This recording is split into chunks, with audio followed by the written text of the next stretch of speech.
Do do do do do do. Live chat. Select stream. Refresh. Live. That's me. It's excellent. Be excellent to each other.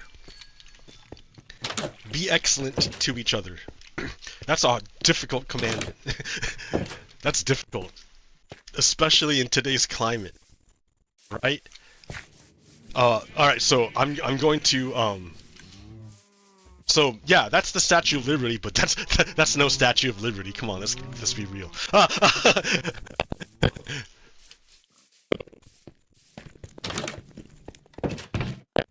Need probably a few more copper blocks than what I've got. So what I'm gonna do is go mining for copper, but I can't do it yet. I can't do the mining for copper yet because I've got to explain to you the curious case of Abrego Garcia, Mr. Abrego Garcia. It's a curious case because Mr. Abrego Garcia has not committed any crime. He is here legally, so it's not really clear why he was picked up to begin with. But this man, Abrego Garcia, committed no crime, did no wrongdoing, was like just being a happy dad, like working his job, paying his taxes, being a happy dad. And the government fucking came by and kidnapped him. They just fucking grabbed him and put him on a plane and sent him to a prison in El Salvador. The government did. So, like, everyone's freaking out, right? Because that's literally one of the reasons why the Americans went to war against the King of England, was because he did that shit. He would kidnap people and then send them overseas to be imprisoned. So, before I go mining, because that's hard to do. It's hard to do mining while I'm like talking about stuff. All right, but you know what? This is like an interesting case because this case reveals a lot of things, but you have to look at it in a different order than it actually happened. Like, think of it like a Tarantino movie. All right, we're gonna see it not in the order it happened, but the way you're gonna see it is gonna make more sense than if you saw it in the order it happened. So, let me first of all start with the timeline. The timeline of Mr. Abrego Garcia, right? This is how the whole thing went down. So it's important that I do this because it needs to be a record of it. There needs to be a record of it so I can come back and point people to it. So this is the timeline of Abrego Garcia's gang allegations separating fact from fiction. All right. Early entry and early life. So around from 2011 to 2019. Kilmar Abrego Garcia flees El Salvador to the U.S. at age 16 after M18 gang members extort his family and threatened to kill him and rape his sisters if they didn't keep paying. He moves in with his U.S. brother in Maryland and lives there without trouble for years. PGP. Kilmar is arrested for loitering outside Home Depot while looking for day labor. So in other words, he was standing outside looking for work and they arrested him. A Prince George's County Police Department detective grills him about whether he's a gang member. He denies any involvement. 4 hours later, he is transferred to ICE custody without the police charging him for anything. So he wasn't charged with anything. He was just given to ICE. All right. So April 2019, at a bond hearing, ICE claims, right? You can claim anything. That's why it's a claim. You're just, it's just a statement you make. Can you back it up? Is there anything behind it? That's not what's, we're talking about. We're just saying you can say anything. So ICE claimed Kilmar is part of MS-13. They submit one piece of evidence, a gang field interview sheet, filled out by the police detective that claims, that the police detective claims that Kilmar is part of MS-13. So, so he entered into record, the ICE entered into record what a police officer claimed. He was never charged, right? This guy was never charged. He wasn't like he wasn't like doing something bad or anything. He was looking for work by standing around, and they arrested him for that. And because of that, well, because I think the detective is racist, the detective said, "Oh yeah, this guy's got to be a gang member," and he wrote it down. And then why did the police write down? Because he was wearing a Chicago Bulls hat or gear. So because he was wearing Chicago Bulls stuff and a sports stuff and a confidential informant, some guy already behind bars who's looking for a way to lessen his sentence. So he needs to deliver to the cops if he wants to get his time served. Like this confidential informant, who knows who this guy is, allegedly claimed that Kilmar was a ranking member of the Westerns clique, which is in Long Island, a place that Kilmar has never lived. He never went there. But this informant said, "Oh yeah, that guy is the leader of a fucking gang in Long Island." And the police guy said, "Oh, sure, that sounds good. It'll make my numbers look good." And then the informant gets to get out of jail free. The detective fucking fulfills his quota, and poor Kilmar gets fucked. So based on the word of a criminal, and because he was wearing Chicago's Bulls gear, sports stuff, like I see all the time, people wearing their fucking hats. They said that, "Oh, you're a gang member now." So investigation. Kilmar's lawyers reached out to the Prince George's Police Department to investigate these claims. They found out that, number one, the police did not even file an incident report about his arrest. It was such a not big deal to them, they didn't even write a report. They just gave him to ICE and forgot about it. And number two, the detective that had filled out the form had been suspended for an unknown reason. That reason, it turns out, was because he was feeding information to a prostitute or a sex worker. He was feeding, and that reduces his credibility. When you're feeding inside information to a third party, to who knows what the motive was behind that, but it's pretty shady, no matter what. All right. So that was in summer of 2019. August of 2019. At his final hearing, bond hearing, ICE declines to offer any evidence of gang membership other than what's in that report filled out by the dirty cop. That's the only evidence they have that he's a gang member, is a report filled out by a dirty cop. And the dirty cop based it on the guy wearing Chicago Bulls and what jailhouse dude said. So nothing. They have nothing. They have no evidence whatsoever. Okay, the immigration judge denies bond, finding that the report is sufficient proof of membership at this time, despite noting its obvious flaws. So even the judge said, "Man, this is like kind of flimsy, but if you say so." Kilmar appeals this decision to the Board of Immigration Appeals. So, withholding win on October 2019. The immigration judge rules that Kilmar is ineligible for asylum because he filed the application too late. But the judge does grant him withholding of removal, finding that it was more likely than not that he would be subject to persecution if deported to El Salvador. A removal order is issued, but with a restriction that the country he cannot be deported to is El Salvador. Like, if you're gonna deport this guy, you can deport him anywhere, but don't deport him to El Salvador, because they're gonna kill him there. That's why he left. Alright. Board of Appeals decision.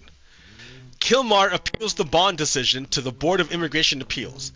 The appeals board declines to find clear error in the immigration judge's decision to rely on the report document. However, he is released anyways because he had one withholding of removal. Right? So, like, yeah. So, normal life, 2019 to 2025. By all reports, Kilmar lives a normal life in Maryland with his U.S. citizen wife, their biological son, and his 2 stepchildren. With the work permit he received as a result of his grant of withholding of removal, he works legally as a sheet metal worker, joins a union, and raises his family in a D.C. suburb. He doesn't get into any trouble with the law in these years. March 2025. Sent to El Salvador, CCOT, which is that's the El Salvadorian prison.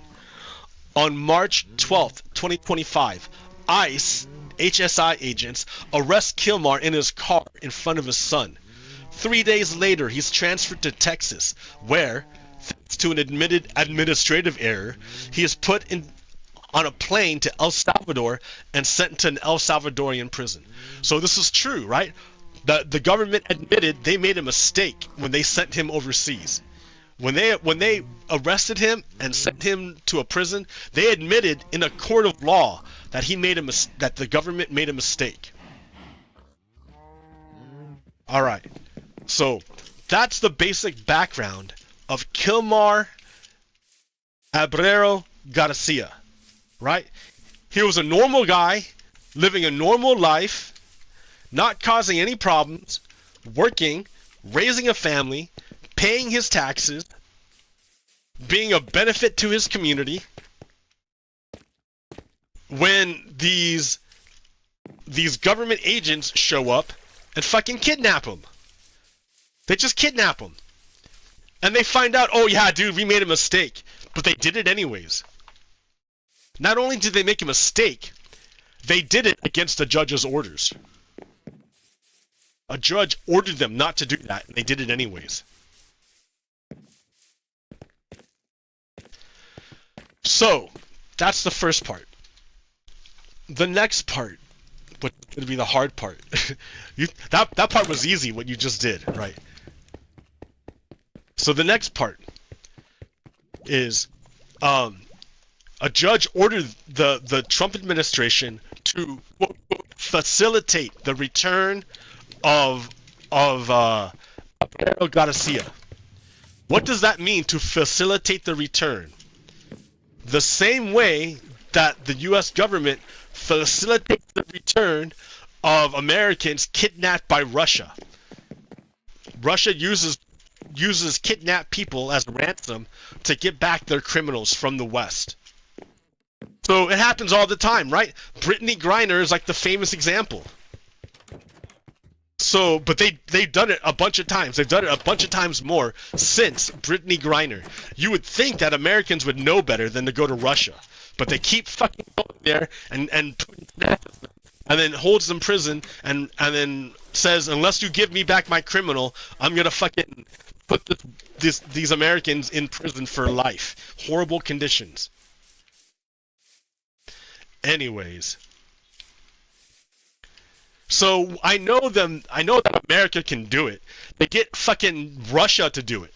They got fucking Russia to do it. So the Supreme Court said, all right, Trump administration, the judge said they had to do it. Trump administration said, no, you can't tell us what to do. And then the Supreme Court said, no, you guys 9-0. The Supreme Court said, no, the Trump administration has to follow the district court order to facilitate the return of Abrego Garcia. They have to do it. They have to do it. They lost. The Trump administration didn't want to have to do anything, but the Supreme Court, they lost 9-0, and the Supreme Court said, no, you have to facilitate his return. You have to do it. So the judge then, it goes back to the district judge, right? After winning at the Supreme Court, it goes back to the district judge. So the district judge had ordered the government to every day provide a list of things that they're doing to facilitate the return of Abrego Garcia. But the Department of Justice, the Trump Department of Justice, refused to do it. They refused to do it. They refused to give the judge, to follow the judge's orders, and to give the judge a list of the things they did to facilitate the return of Abrego Garcia. Why? Because they weren't doing shit. They were not doing it. They were not doing it. The Trump administration was flagrantly defying a court order. Like, flagrantly. So, like, there's this thing called contempt of court. Contempt of court is like a charge that a judge can give you. And what they can do is, at that point, when you're out in contempt of court, the judge can send the U.S. Marshals to imprison you until that time when you have complied with the judge's orders, whatever those orders are. And they can't be pardoned. There's no Donald Trump pardon for criminals in this case. You can't do it. You're in contempt for as long as the judge sees fit. So yeah, the government lawyers are telling the judge to fuck off, basically. And the judge is like, okay, we'll play the contempt game. And so the judge is slowly getting all the parts together to imprison the government lawyers. So let's look at this, right? It's a lot. So ahead of this, so this is all by Nonilex. Nonilex this is their Mastodon thread. Okay, ahead of this afternoon's hearing, lawyers for Kilmar Abrego Garcia accused the Trump administration of violating a Supreme Court order demanding that officials facilitate his release from a Salvadorian prison. Quote, "There's no evidence that anyone has requested the release of Abrego Garcia," the lawyers wrote. The two sides are scheduled to gather at 4 p.m. in Federal District Court in Maryland. So, the government contends that the term facilitate is limited to removing any domestic obstacles that would otherwise impede the alien's ability to return here. Not so. Supreme Court ordered that the government to, quote, facilitate Abrego Garcia's release from custody in El Salvador and to ensure that his case is handled as it would have been had he not been improperly sent to El Salvador, lawyers wrote in a Tuesday brief. Interpreting the term facilitate, see, that's what lawyers do, dude. Like, they find words and they, like, hinge everything on the meaning of that word. Interpreting the word facilitate in that manner, Kilmar Abrego Garcia's attorney argued would render null the Supreme Court's order that the government facilitate his release. Quote, to give any meaning to the Supreme Court order,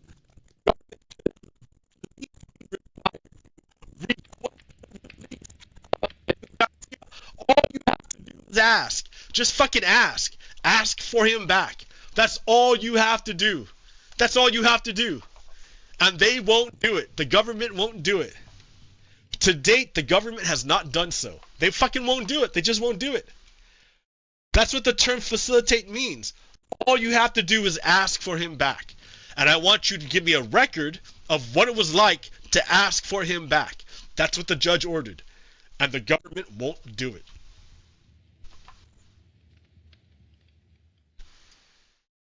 So in the meantime, there was a press conference. She, with the White House, I don't know her name, but she's like a fucking horrible liar. She lies through her teeth. She's like the most, just endless shit comes out of her tongue. It's awful. Trump propagandist Caroline Levitt is inventing shit out of whole cloth. So yeah, she just makes up like ridiculous shit that they're not saying in court. Why don't they say it in court? Because it's not true. Oh, man, like all this stuff that she's saying, she'll say in front of the press, but she will never say in front of a judge because she'd be lying, and that's perjury, and she'd be in jail. So the Department of Justice submitted its declaration to Judge Zini. ICE official Joe Mazzara says that if Kilmar Abrego Garcia showed up, appeared magically at a U.S. port of entry today, DHS would detain him, remove him to a third country, or end the block on his deportation and ship him back to El Salvador. That's what ICE says, because they're Nazis.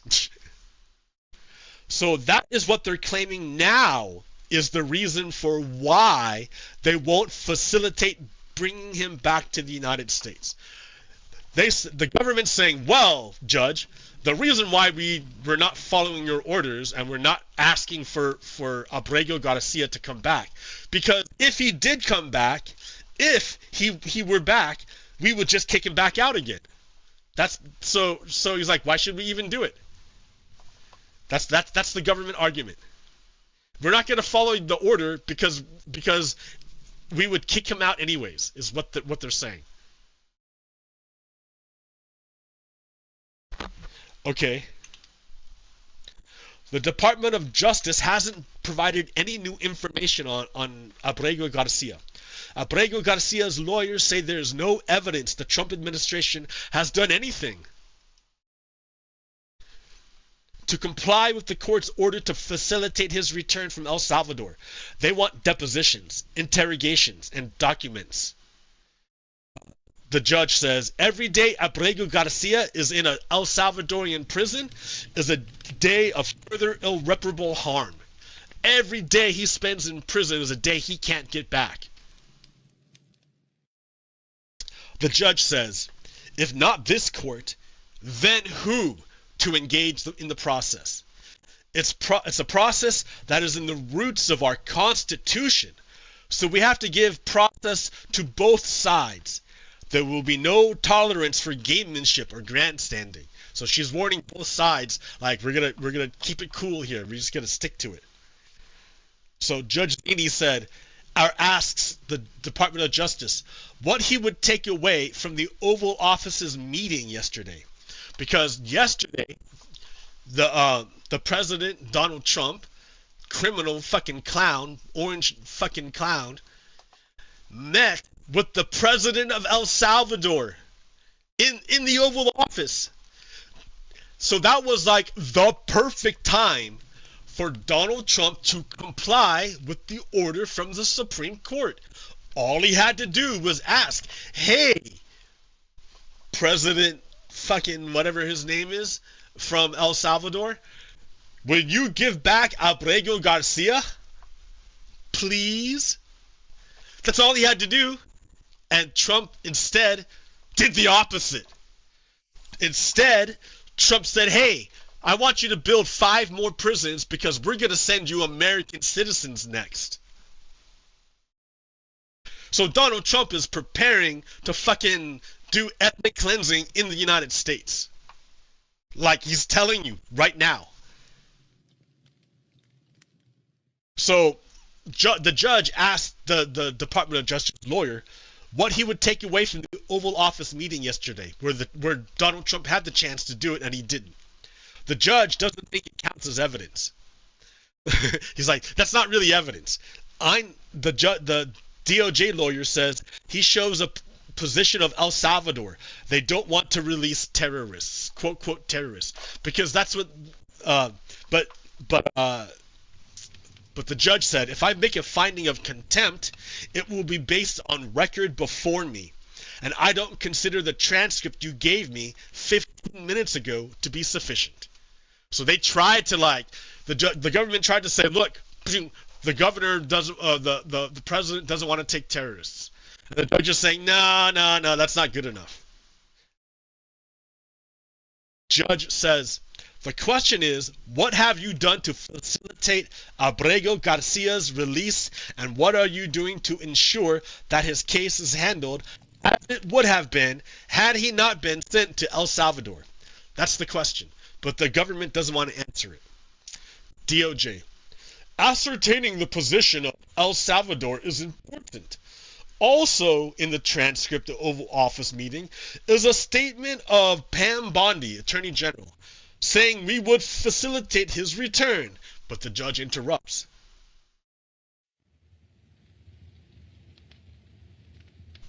She says, we're going to do this by the rules of civil procedure. Press conferences don't count. We're going to do interrogatories. Follow the rules. I'll remind everyone here that there are no business hours.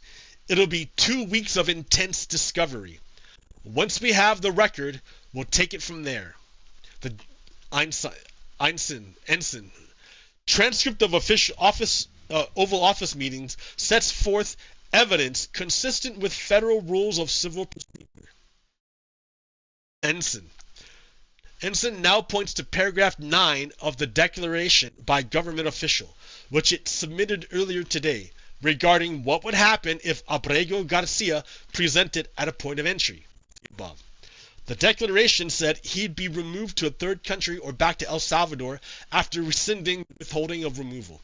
Zini said, have you done it? Have you done it? Brought back Abrego Garcia? Because that's what they're saying they would do. They can't do what they would do unless he actually came back first. So the judge said, is he back? If you haven't done it, then it's speculative. You haven't done it. That's if. No, we want facts. What's actual? So, Ensign says, if he presents at a port of entry or embassy, he would be taken into U.S. custody. This is a narrow issue of what facilitates means. And the judge says, no, I disagree. And I'm prepared to issue an order on exactly what facilitate means. Supreme Court has made clear this is in context, not just in the ether of pure law. No. It's the matter of whether the defendants are complying with the court order to release Abrego Garcia from custody in El Salvador. The government keeps trying to go off on hypotheticals, and the judges know, I want actual, you are supposed to do this. What have you done to do it? And the government has done nothing, but the lawyer doesn't want to say that. Because...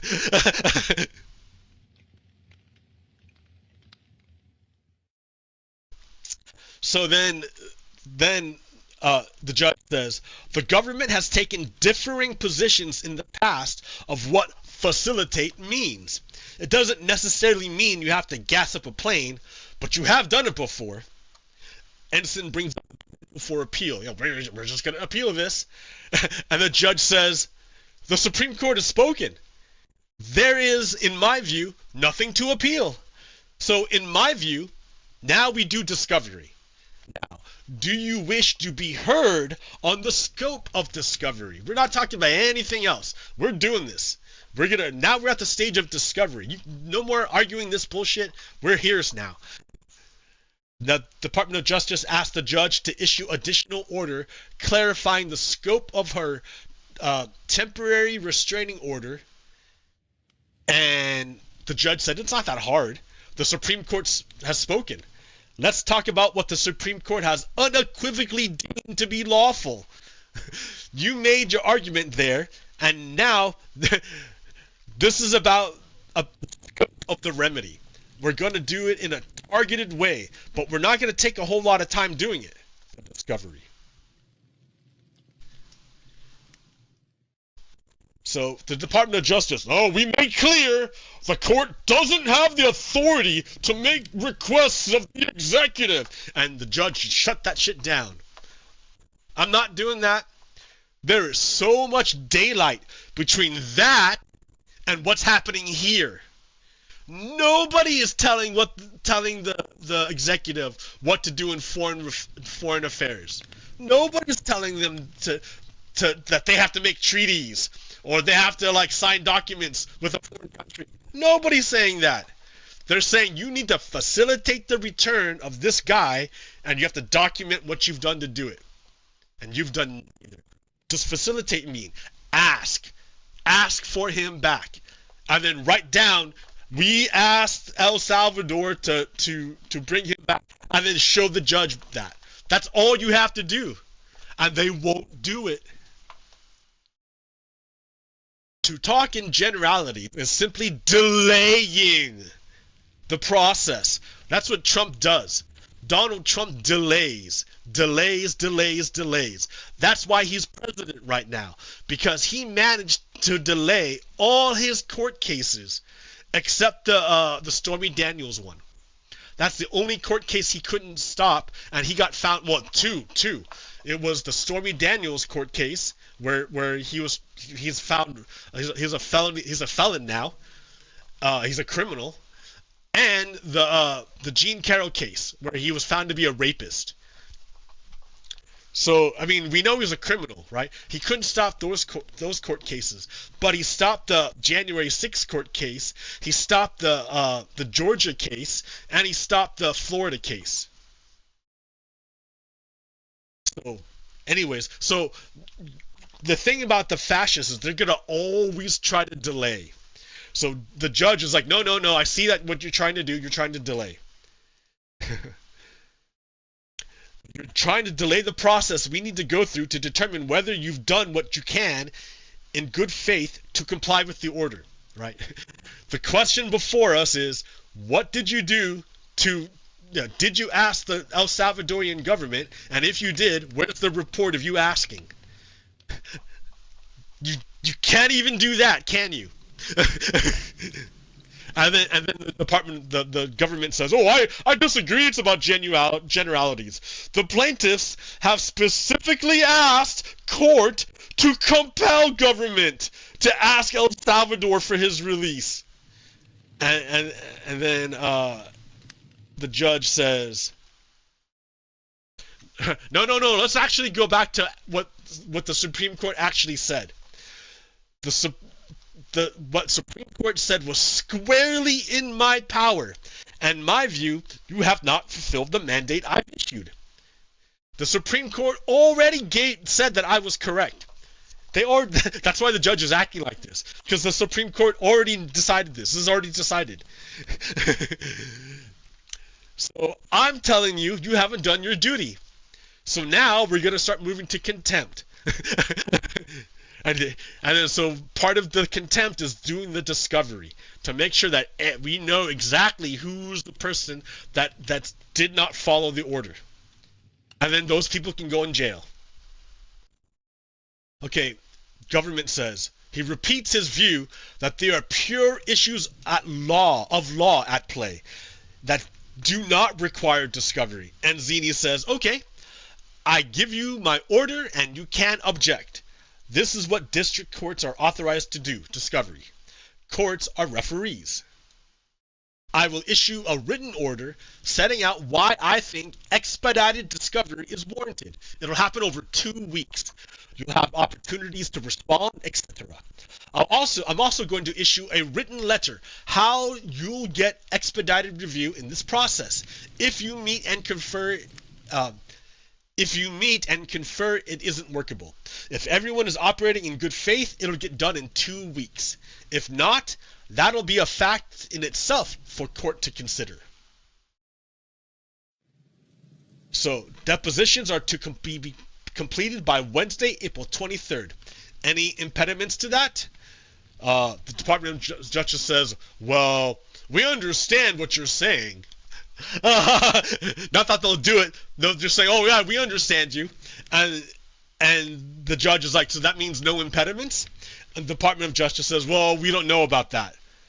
We don't know who's going to be deposed. And the judge says, no. I'm saying the people who you put forward as affiants, like the people who said so. And the department says, oh, I'm not prepared to put forward objections at this time. One of the affiants is an acting general counsel. He's like an acting lawyer. And the judge says, oh, well, you should have considered privilege when you put him up as an affiant to begin with. Like that's on you, not on the court. But if you have privilege objections, you can get them to the judge, to me.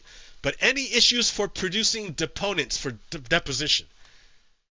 Like, are there any issues to stop people from showing up? Like anything. Zini to the government. Cancel the vacations. Cancel the appointments. I'm usually pretty good about this kind of thing, but not this time. So if you had a vacation plan, but the judge was like, no, we need you to sit to answer questions, you have to cancel your vacation to go sit and answer questions. Wow. The judge, the government, we will move expeditiously, Your Honor. And she says, anything else? The Department of Justice, for the record, we don't think discovery is appropriate because we think this is a legal dispute. And the judge says, okay, we will respond to that in a written order, and your objection is preserved. Plaintiff's counsel is up. They have no further statements. So it's a tight timeline. Keep it moving, and it'll be done by April 23rd. Play-by-play mostly via Anna Bauer of Lawfare. So the thing about the government's argument was, or what Donald Trump is saying, is that, oh, well, Abrego Garcia is no longer in U.S. jurisdiction, so the judge's orders don't apply because he's not in the United States anymore. And then it says another thing is that we can't get him back because he's not like there for the United States. He's under El Salvadorian law now, not United States law. But they've already fucked themselves, because this is why it's important to get written records, because it's easy to catch people in a lie. So the government's lying. They're lying because look at right here.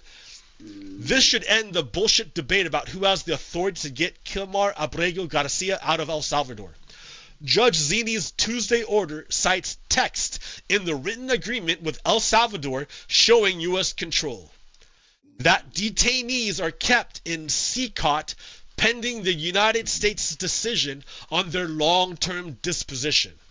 Trump et al. Are so fucking full of crap, of shit.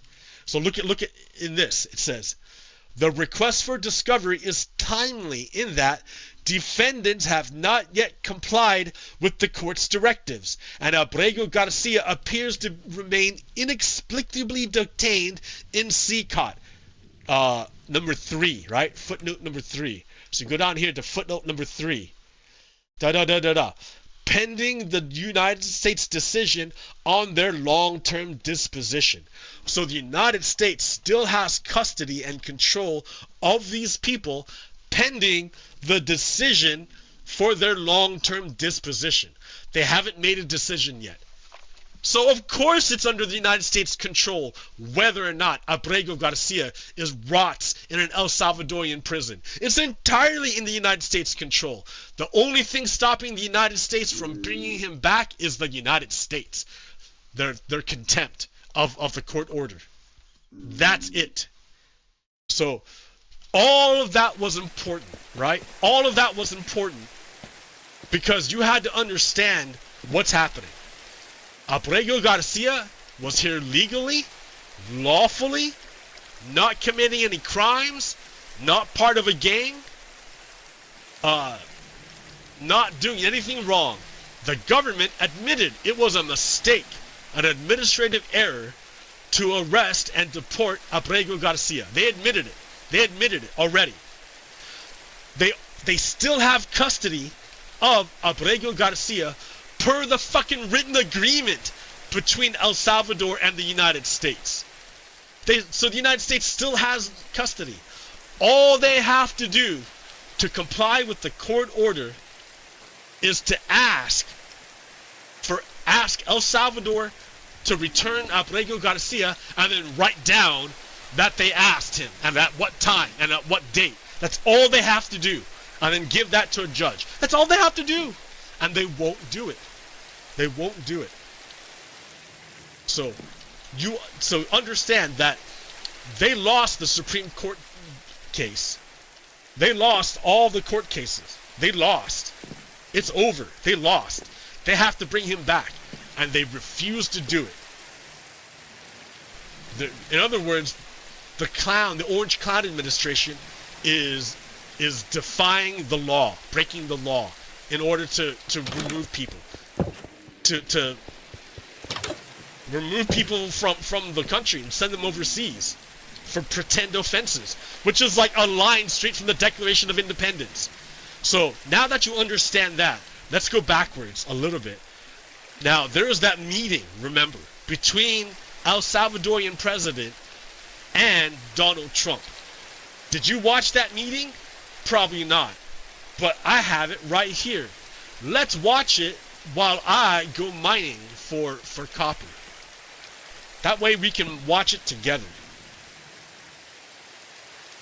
Salido el presidente de la República de la Casa Blair o Blair House, que es la residencia donde los mandatarios de otros países se hospedan durante visitas oficiales acá a los Estados Unidos. En estos momentos se encuentra la caravana ingresando hacia la Casa Blanca, en los jardines aledaños a la Casa Blanca, para poder sostener esta importante agenda de trabajo, esta reunión oficial de trabajo con el presidente.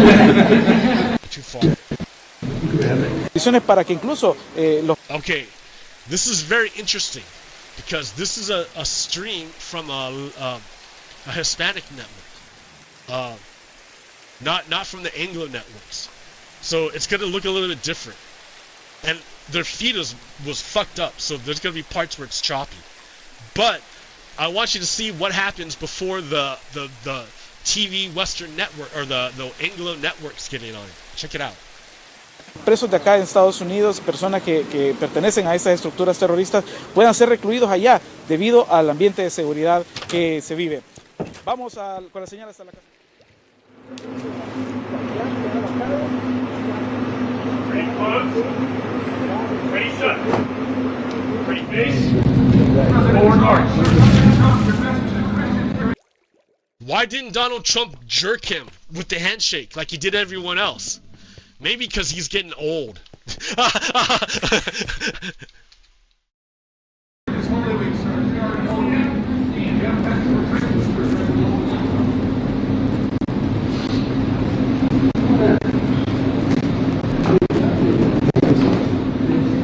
We're doing an impressive job changing the world. Yeah, we're changing the world. The whole world. We're changing the world. You know each other? Mr. President, how are you? Good to see you. Welcome. Thank you. Nice to see you again. Okay. Look at Marco Rubio try to be all like, yo, it's a Latino brother, what's up? And he was like, what are you doing? It's so funny. Stupid. Marco Rubio, dude, what a loser. President Pam Bondi, nice to see you. Nice to see you. Pam Bondi, she's the Attorney General who's breaking the law right now. Remember, she's the one who lied, who made up a bunch of lies about Abrego Garcia. Like, you know the record, right? You already know the record. But she's gonna lie through her fucking teeth in a bit. She's a liar. They're all liars. Yes, I'm Susan Lyles. Very nice to meet you. Nice to meet you. My faults. Nice to meet you. Please, what was it? Yeah. Thank you. Good to meet you. Thanks.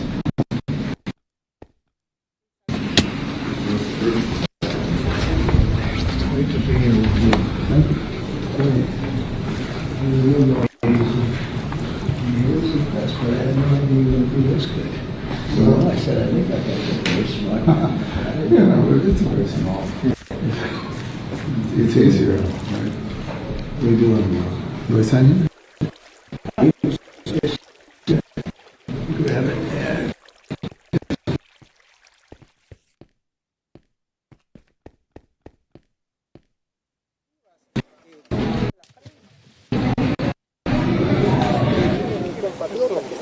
Acá afuera de la Casa Blanca esperando los resultados. Hola, ¿cómo están? Qué gusto saludarlos. Ahora mismo nos encontramos al interior de la Casa Blanca y específicamente en el ala oeste. Acá en este instante el presidente Nayib Bukele, como vimos, ya ingresó, ya fue recibido por el presidente Donald Trump y también la prensa. Eso es un dato muy importante que quiero compartirles. Este es todo un acontecimiento porque hay, por lo menos aquí mismo, a este sector, al lado donde nosotros nos encontramos, unas 80 o 100 cámaras de televisión, fotógrafos, periodistas nacionales, internacionales, gente de todos los medios de comunicación están acá porque no es para menos, es una reunión muy importante con el presidente Nayib Bukele, el presidente que, como todos sabemos, es el mejor evaluado en las encuestas a nivel nacional e internacional, y por supuesto también con el otro líder global, el presidente Donald Trump. Y justamente esta reunión promete muchas cosas importantes, muchos elementos trascendentales que a esta hora de la mañana todavía no conocemos específicamente qué elementos van a acordar. Sin embargo, ahora mismo se dirigen a la oficina oval, a la oficina del presidente Donald Trump, y reviste de muchísima importancia porque es la primera vez que el presidente Donald Trump invita a un presidente de Latinoamérica para poder participar en su oficina en una reunión de trabajo. Lo trascendental de esto es que también se lograrán acuerdos nacionales, acuerdos que le van a funcionar a todos nosotros como salvadoreños y por supuesto a nivel general. En este instante los medios de comunicación están ya desmontando, recibieron la llegada del presidente Nayib Bukele y están listos para participar de la conferencia de prensa, posible conferencia de prensa, pero por lo menos la toma oficial de la fotografía que se realizará en la sala de prensa de aquí mismo de la Casa Blanca, al interior de la Casa de Gobierno de los Estados Unidos. Estamos por movernos en este instante, sin embargo tenemos que comentarles también de que ahora mismo por lo menos se espera una reunión de unos 60 minutos o tal vez un poco más para poder entrar en detalles sobre los acontecimientos que van a discutir, hablando de la migración, hablando de las acciones de seguridad.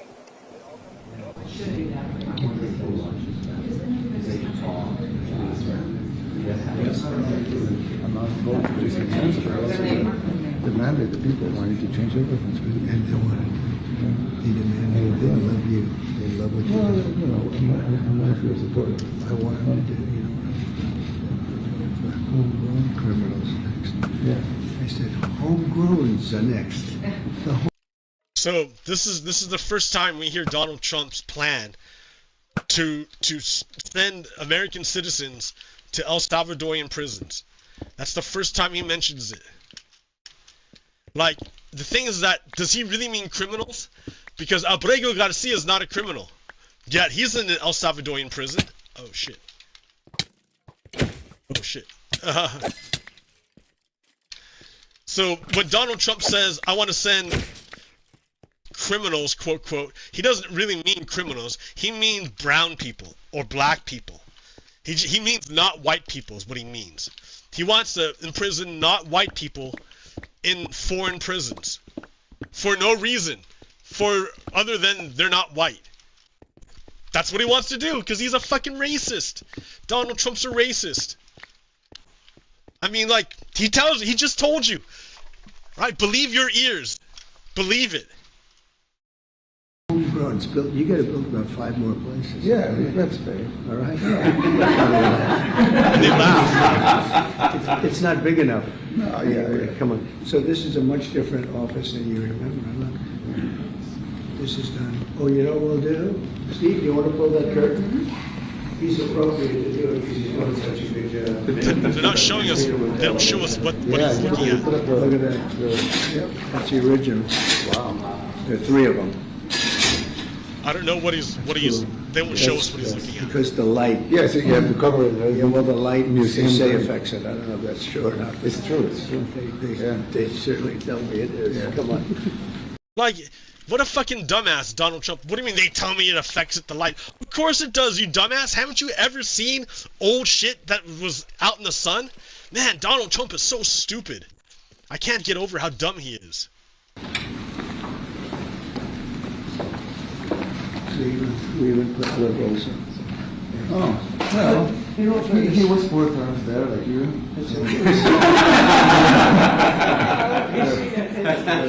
Did you hear him? So they're looking at Roosevelt and they said, oh yeah, he had 4 terms as president, like you, to Donald Trump, and everyone starts laughing because Donald Trump's gonna be a fucking dictator. He wants to be a dictator. Donald Trump wants to be a dictator. His plan is to not have any more elections, and he's just the fucking ruler for life. For a long time. He's matured very nicely. He's a smart guy, right? Sir, we're going to do a photo of you two first, and then we'll have the VP come in just after. 3, 2, 1. Thank you, and now... Do one more. Put the whole thumbs up. This is first. Yeah, good. Get in here. 3, 2, 1.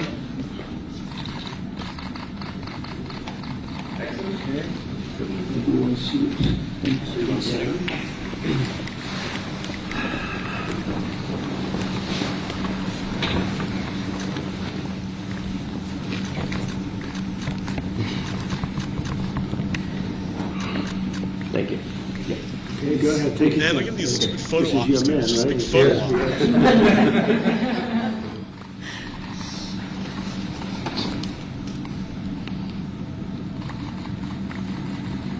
I'll tell you who's good. Whoever sends us those tapes that we get, they become sensations in this country. The tapes, getting out of the planes. That's what people want to see. Respect. They want to see respect. They don't have respect. Fuck Donald Trump. Fuck you, old man. You have no respect. You deserve no respect. You fucking rapist, criminal. Fuck you. They're starting to have it here too, but they don't have the respect. Whoever does that does a great job. Oh, we have a team, yeah. We got a good team. Can I use them? Yes. It's all yours. Even the sound, you know. The guy's the most disrespectful asshole ever. Fuck Donald Trump. It's the soundtrack, but it's real. And Cecil B. DeMille. You ever hear of Cecil B. DeMille? Great movie. The great movie, the greatest of them all. No, it's really here. And I would say Marco has a big impact. yes. It's all over. It's being played all over the place. Because they want to stop crime. They want to stop crime. They want to stop crime. It's the only one. Let them in, please. It's the only one. So you're just going to have a small group, a small gathering of journalists. It was nice. They've got it. The ratings they give you. The ratings, I give you. They haven't been saying that. You give me the ratings, they exactly. Comes with, With Biden, you have like one guy, Listen talk about Biden, dude. He can't get over Biden. Like, what the fuck is wrong with Trump? He can't get over Biden. really good.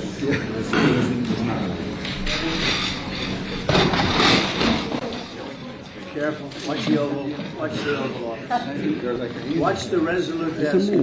We don't want it, we just sent it out first. We don't need cameras in. That sounded like a pretty bad crash. Six fracture, you see a broken desk.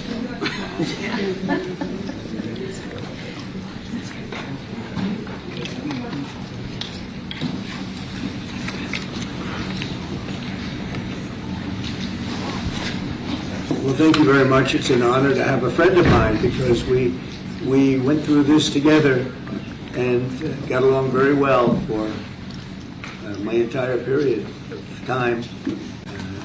So I knew him as a very young man. Now he's just a young man, and he's done a fantastic job. Mr. President, it's an honor to have you. Thank you. You're doing incredibly for your country, and we appreciate working with you because you want to stop crime, and so do we.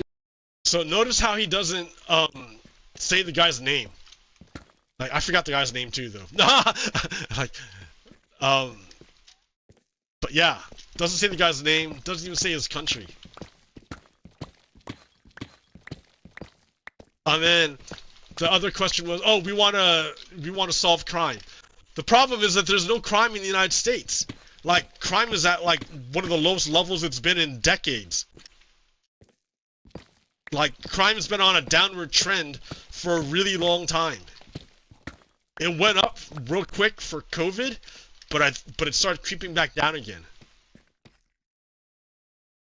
So, there isn't a problem with crime in the United States. But if you cry crime, then it's easy to label someone a criminal and then do terrible things to them. Like Abrego Garcia. And it's very, very effective. And I want to just say hello to the people of El Salvador and say, they have one hell of a president. Okay, and I mean that, and I know him well. I know him as a very young man, Marco. Even younger than you. You know, he started pretty young. He'll always be younger. Young at heart. But I want to thank you for the great job you're doing. I appreciate it very much. Thank you. Well, it's an honor. We're very happy, and we're very eager to help. We know that you have a crime problem. So El Salvador says they have a crime problem. I don't know anything about El Salvador. Like, I don't know anything about it. I can't even talk about it because I don't know anything about it. So, maybe they have a crime problem. I don't know. I don't know what's going on there. But he says he's very eager to help the United States. Why? Because the United States is paying them. Terrorism problem, they need help with. And we're a small country, but if we can help, we will do it. And we actually turned the murder capital of the world, that was the journalist college, right? Murder capital of the world into the safest country of the Western Hemisphere. And, you know, sometimes they say that we imprison thousands. I like to say that we actually liberated millions. So, you know, like, it's very good. Who gave him that line? Do you think I can use that? So, expect to hear Donald Trump say that we've imprisoned thousands, but we've liberated millions. That's how he's gonna justify his concentration camps. And you heard it here, right? You heard where he got the line. In fact, Mr. President, you have 350 million people to liberate. Yeah. But to liberate 350 million people, you have to imprison some. You know, that's the way it works, right? You cannot just, you know, free the criminals and think crime is going to go down magically. You have to imprison them so you can liberate 350 million Americans that are asking for the end of crime and the end of terrorism. And it can be done. I mean, you're doing it already. And I'm sure that people have seen the change in the streets. A long way to go because you're just initiating your second term. But it's clear that, you know, with the numbers at the border, you know, even in Democrat-run cities, they get a help from the work you're doing. So I'm really like, he's just basically trying to keep Trump happy. Like, repeating, like, numbers at the borders. Deportations have been going down, dude. Like, numbers at the border have been going down. No one wants to come here because, like, USA is turning fascist. All the things that made USA great are going away. Why would people come here anymore?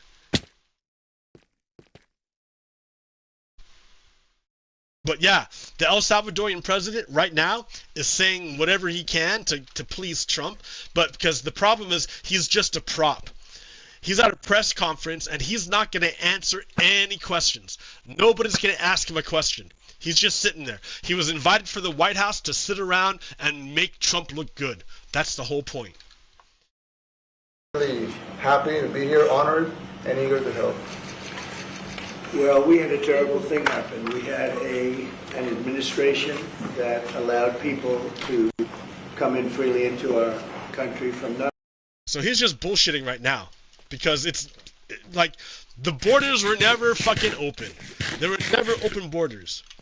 Like, remember Donald Trump built a fucking wall during his administration? Remember that? Do you think that wall just disappeared? Like, would you call a wall an open border? Like, that's the thing. Donald Trump just fucking lies. He lies all the time. Everything Donald Trump says is a lie. I mean, it's just, god damn, it's awful. Not only South America, but from all over the world. Many from the Congo in Africa, Asia, all over the world. Europe, rough parts of Europe. The rough parts of Europe. From prisons, and they came from mental institutions, and they came from gangs, and the gangs of Venezuela and other places. And hundreds of thousands and even millions of them came. And 21 million people altogether, but many of the people that came, just a tremendous percentage of them were criminals, in some cases violent criminals. We had 11,088 known murderers. Half of them murdered more than one person. This was allowed by a man who, what he did to our country is just unbelievable. So we're straightening it out. We're getting. He can't say anything. He's like, they did and what that. He's like, I can't be so specific. I'm just gonna just say awful things, but I can't be specific about it. He can't name anything. He just said what they did was awful. That's all he can say, because he's dumb. He doesn't actually know anything. Fuck Donald Trump. Party did to our country. Open borders. Anybody could come in. As soon as I heard that, I said every prison's going to be emptied out into our country. That's amazing. So you're telling me, Donald Trump, that the wall you built was worthless? Is that what you're telling me, Donald Trump? Is that what you're saying? I want to be clear. I just want you to be clear that you're telling me that your policy of building a wall actually opened the borders. That's incredible. Why would Donald Trump do such a thing, to open the borders by building a wall? Why would he do that? Because he's fucking dumb. That's what happened. That's not and what happened. We're straightening it out, and we just had numbers. We had the highest recruiting numbers in the. He likes to say numbers. He's like, we've had numbers. Like, but never specifically what numbers. And like, if he just says numbers, we've had numbers, he can claim numbers for anything, right? Like, he is, like, that's Donald Trump. He's a con man.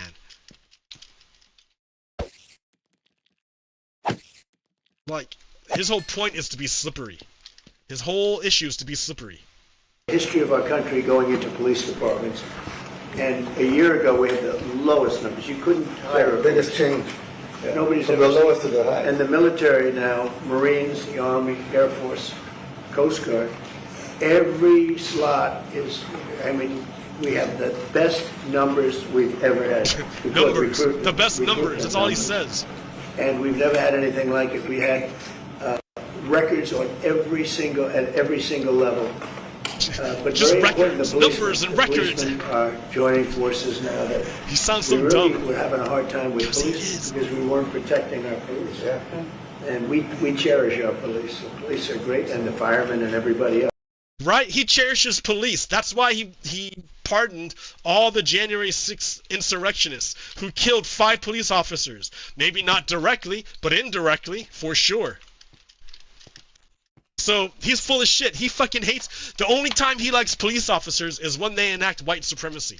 But if they're protecting democracy, like they did on January 6th, then he hates them. So, like... Donald Trump is like that's a fascist, right? They have no integrity, so they can bend in whatever direction they need to in order to get power. Like it's so ridiculous. But we have the highest numbers that we've ever had. The highest numbers, the numbers, you see, record-breaking numbers, the numbers, highest, most, never seen. Like it's so like easy to like deconstruct Donald Trump's nonsense, but when you're listening to it in real time, it's a lot more difficult. It's a lot more difficult to parse what he's saying, because like you're in the moment and you're in the flow, and before you can like consider what he said, he's on to the next thing. So like, yeah. And like he makes outrageous claims. Like, all the time. Outrageous. Utterly outrageous. But, alright, here, let's keep going. He's And most grandpa, dude. enthusiasm. We great enthusiasm on trade and other things. We're doing great. We're taking in billions and billions of dollars. We made Big 2 numbers. weeks ago. I gave him a little bit of a pause because you have to show a little flexibility. We go back to what we have to do. The markets have been very strong once they got used to it, but we were losing $2 billion a day. There's no company that is big like this. This is the biggest deal ever made. Now we're making $3 billion a day. He's full of shit, dude. He's full of shit. He's just pulling numbers out of his ass. But no one calls him on it, right? No one calls him on it. At the border, Like he can do it because no one calls him on can it. never be forgotten. It's a sin what they did, and you are helping us out. And Oh, it's a sin. Is Donald Trump worried about committing a sin? we appreciate it. Thanks. Like adultery or rape? Actually, what you're doing with the border is remarkable. It has dropped, what, 95%? It's incredible. Okay. As of this morning, 99%, 99.1%. He's just making shit up. Numbers not in the media. Well, they Yeah, get it's up not with in the the media. fake news, like CNN over here doesn't want to. So I think the president is kind of making fun of Donald Trump. The El Salvadorian president is making fun of Donald Trump. He's like, oh, that sounds pretty incredible. Like incredible. Like I don't believe you.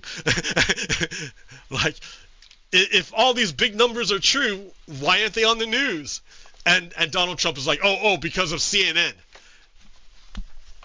Yeah, you just got fucking slammed to your face, Donald Trump, but you're too stupid and dumb to realize it. He had no idea. He has no idea. See, El Salvador, the only reason why they're in this is because they're getting paid. Like, oh, this country wants to pay us money to house people. All right, we're a poor ass country. We'll fucking do it. Sure. Then I can go back to my people and say, look what I did. Look at the money I'm bringing in. And it's not even our own people that I'm imprisoning. Like, so of course El Salvadorian president isn't gonna say shit to Donald Trump's face. But yeah, dude, that exchange there, he was kind of calling bullshit on Donald Trump. But Donald Trump is too stupid to realize it. Instead, he tried to launch an attack on CNN. Oh, what a dumbass! Put them out because they don't like putting out good numbers. They don't like putting out because I think they hate our country actually. Yeah, but it's a shame. You're right. Isn't that a great question? Why doesn't the media? Why don't they put out numbers? Yeah, 99%. I mean, it's crazy, right? We're doing It's great. a crazy turnaround. Because it's Christy, could you bullshit. maybe, That's why. Say a couple of words about the border, how we're doing. It's just been absolutely phenomenal what a great leader can do. Clear direction, our laws matter. We should. She's saying nothing. She's just like kissing his ass at this point. Oh yeah, you're fucking awesome, leader. You're wonderful. Thanks for being the leader. You're so great. Like it's so terrible. These people. We only They're have people in our shameless. country that love us, and the Border Patrol and our ICE officers and law enforcement officers have done fantastic work. So we're proud of them. Now we just need to get the criminals and murderers and rapists and dangerous gang members and terrorist organizations out of our country. So remember, they haven't found any they didn't actually deport gang members, terrorists, or rapists. They deported brown people who were just living their lives. So when you hear them say terrorists and gang members and rapists, what they really mean is brown people. Why? Because they're white supremacists. They're white supremacists. That's what they are. Mr. President Bukele, we thank you very much for your partnership. It has been wonderful for us to be able to have somewhere to send the worst of the worst and someone to partner. Abrego Garcia has no criminal record. The government admitted they made a mistake when they sent him to El Salvador.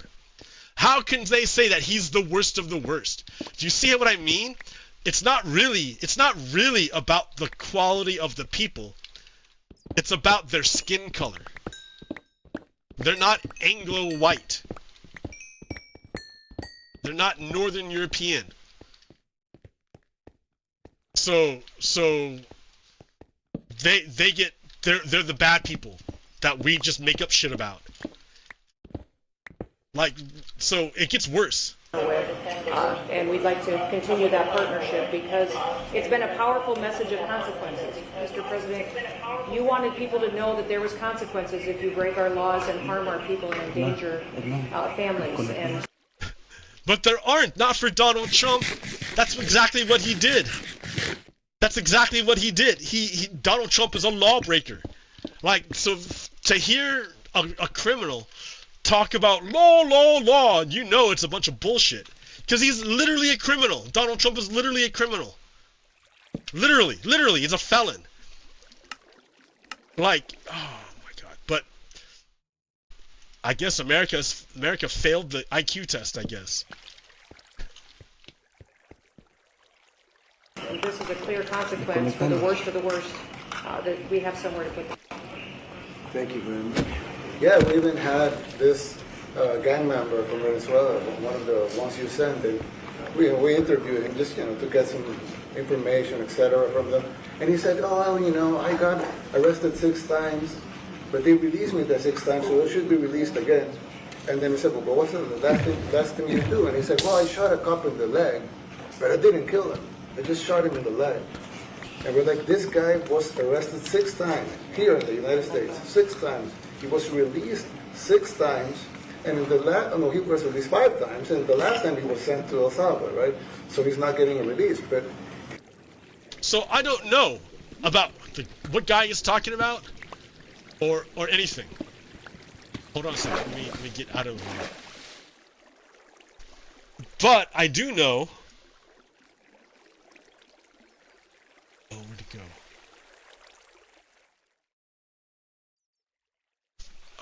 Hold on a second. Oh no. I don't have it. How do I not have it? No, I have to have it. You saved it somewhere. Oh. I don't...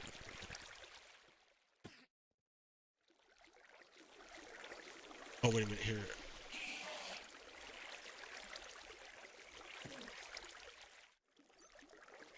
I had a list of, like, the people that... Here, I'm gonna grab... It's on my Facebook, I bet. I'm gonna just grab it real quick. On my Facebook page.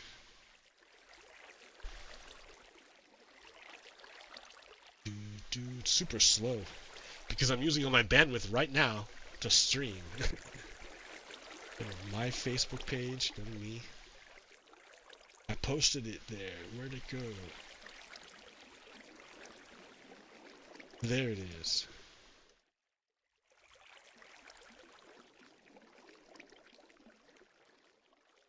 Here, I can just do it like this. So this is from, according to Bloomberg newspaper, of all the people that were sent to El Salvador, 90% of them had no criminal charges. 90% had no criminal charges.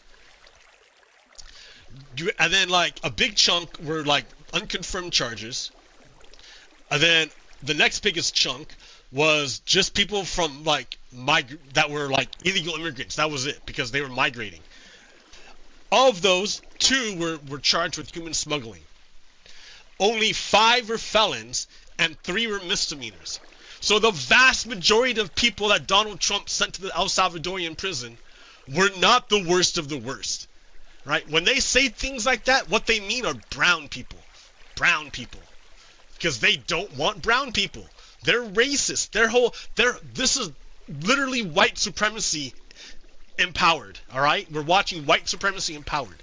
Like maybe they'll say criminals, but what they mean are brown people. Like undesirables. Because they're not criminals. They're not. Objectively, they're not criminals. The last time he shot a cop, actually, and he shot him. So I don't know about that guy, right? Maybe, but that one's the rare exception and not the rule. Yeah, but there's something broken. The liberal establishment But they're not running things anymore in this country, and we're run by, and I don't say conservative, I don't say anything, we're run by people with great common Fascists. sense. We're run by fascists. Because it's all common sense, it's not liberal. It's conservative, fascism. It's common sense. Exactly. Yeah, your guys are Do fascists. you allow Fuck you. men Piece of to shit. play in women's sports? Do you allow men to box your women and box Oh, so now he's ragging on trans people. He's misgendering trans people. Because they're fascists. Trans people are like 1% of the entire population. 1% of the whole population. Why would he focus on the way 1% of the population lives? How many trans athletes of those 1% are like trans athletes? Of those trans athletes, how many are competing at a professional level? Where like it matters. Like a tiny proportion, but he makes it sound like it's an epidemic that's embroiling the whole country, and that's because I mean it's an easy target to hate. That's all it is. They need a target to hate, and it's easy to do to pick them.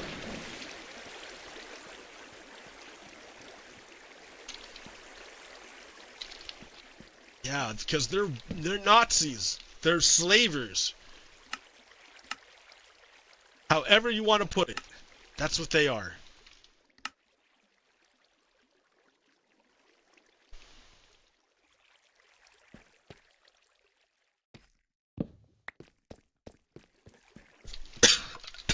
I know you have a lot of That's violence.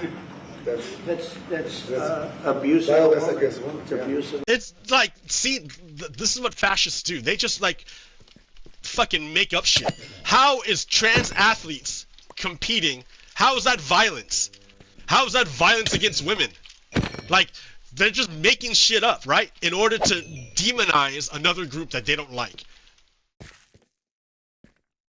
Like, they're fucking assholes. Listen to these fuckers.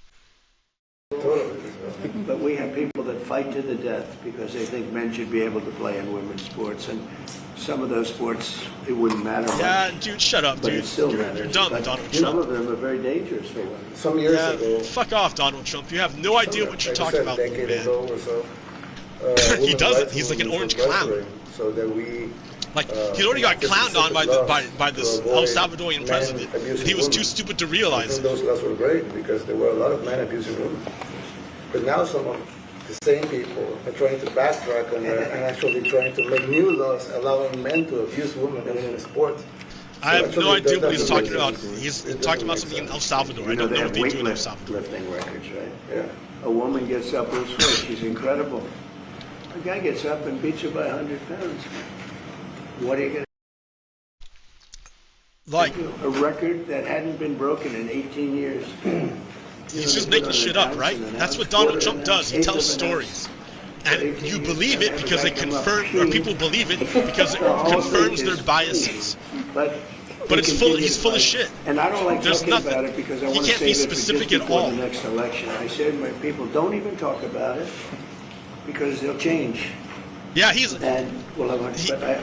he's blocking funding to Maine because Maine won't change the transgender policy.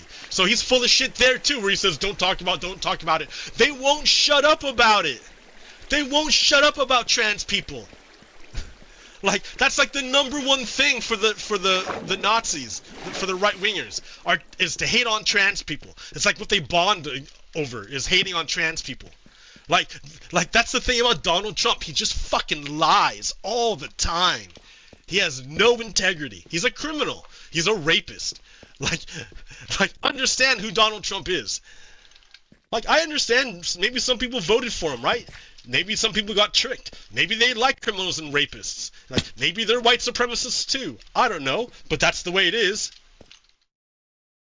I watched this morning, there was a congressman fighting to the death for men to play against women in sports.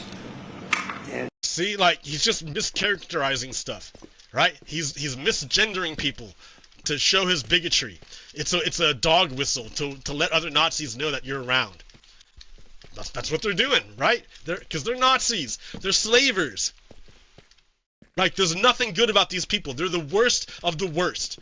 Right here, we're looking at the worst of the worst.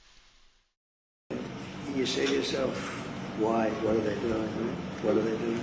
But your country's not too big in that. No, of course not. We're big in protecting women. We're good. Yeah. That's right. It's very I don't know about that. Protection too. And as you can see, most of my cabinets are women, so. That's impressive. Yeah. And that's why you're And they're not DEI hires or anything. They're just great at what they do.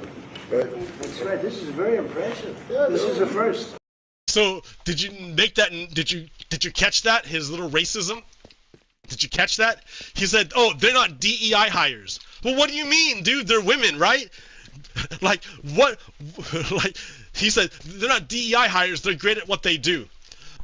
All the women that Donald Trump fired were great at what they do too, but he called them DEI hires anyways. Because when they say DEI hires, they're not really saying DEI. What they're saying is another word. It's the way they dog whistle to one another. That's all they do, is they reinforce their racism. Because they're fucking like slavers. At heart, they're the slavers. They're the Confederates. The Trump administration and the Republicans are the reincarnation of the Confederacy. When you understand that, then it makes perfect sense that they act the way they do. And then you can hear their little code, that the game they play. We've had women, but we've never had 3 of them right here. 4 and 3 men. Look at what we have. You guys feel a little bit mistreated? I like it.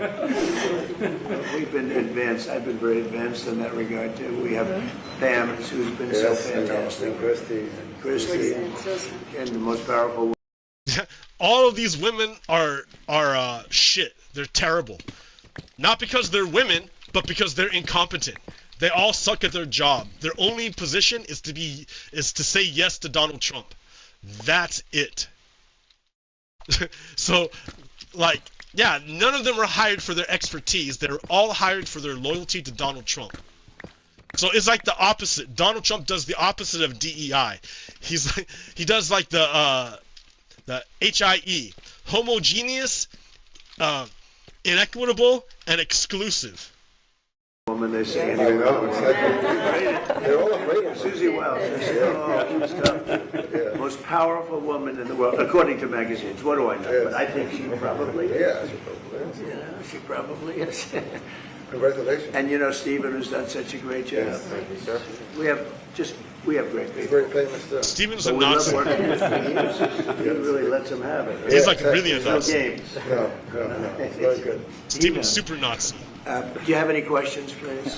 Super Go, Nazi. let's not start with CNN because they're just so wrong. Yeah, please. Yeah, thank you, So- Mr. President. You repeatedly mentioned last night that Russia's attack on Ukraine was a mistake. What is the exact mistake? And had you given Putin a deadline to actually move towards ceasefire? The mistake. Okay, so Donald Trump said that there had been no war had he been president, and that he would end the war in 24 hours. Well, it's like months later, so that promise didn't happen. That fell through right away. They made a ceasefire, and then Putin just broke it immediately. So like Donald Trump never made it, like his deal never stuck, is what happened.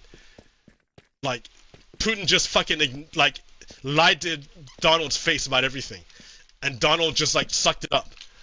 And then on Palm Sunday, Russia fired a big missile attack to a Ukrainian civilian like market or something, and killed 34 people because Russia is a terrorist state invading Ukraine, right? Ukraine didn't go invade Russia. Ukraine didn't build up military on the border. Ukraine didn't threaten Russia at all. This is all Russia trying to remake the USSR. So Russia's the bad guy, but Donald Trump is on Team Russia, and I don't know why. I don't know what kind of power Putin has over Donald Trump to make Donald Trump so weak to Putin. But it must be something incredible, because Donald Trump absolutely will never, ever, ever disparage Russia. He will never do it.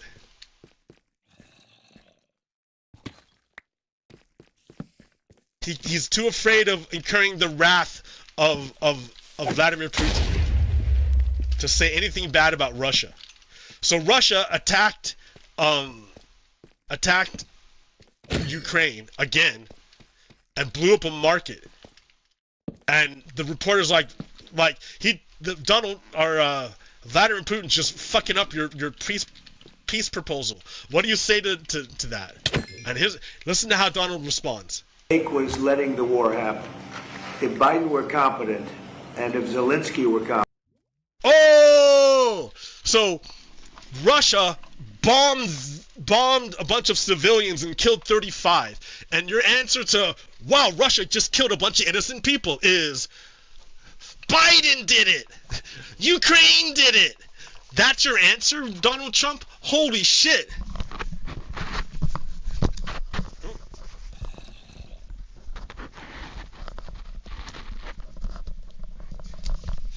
You are fucking terrified of Putin.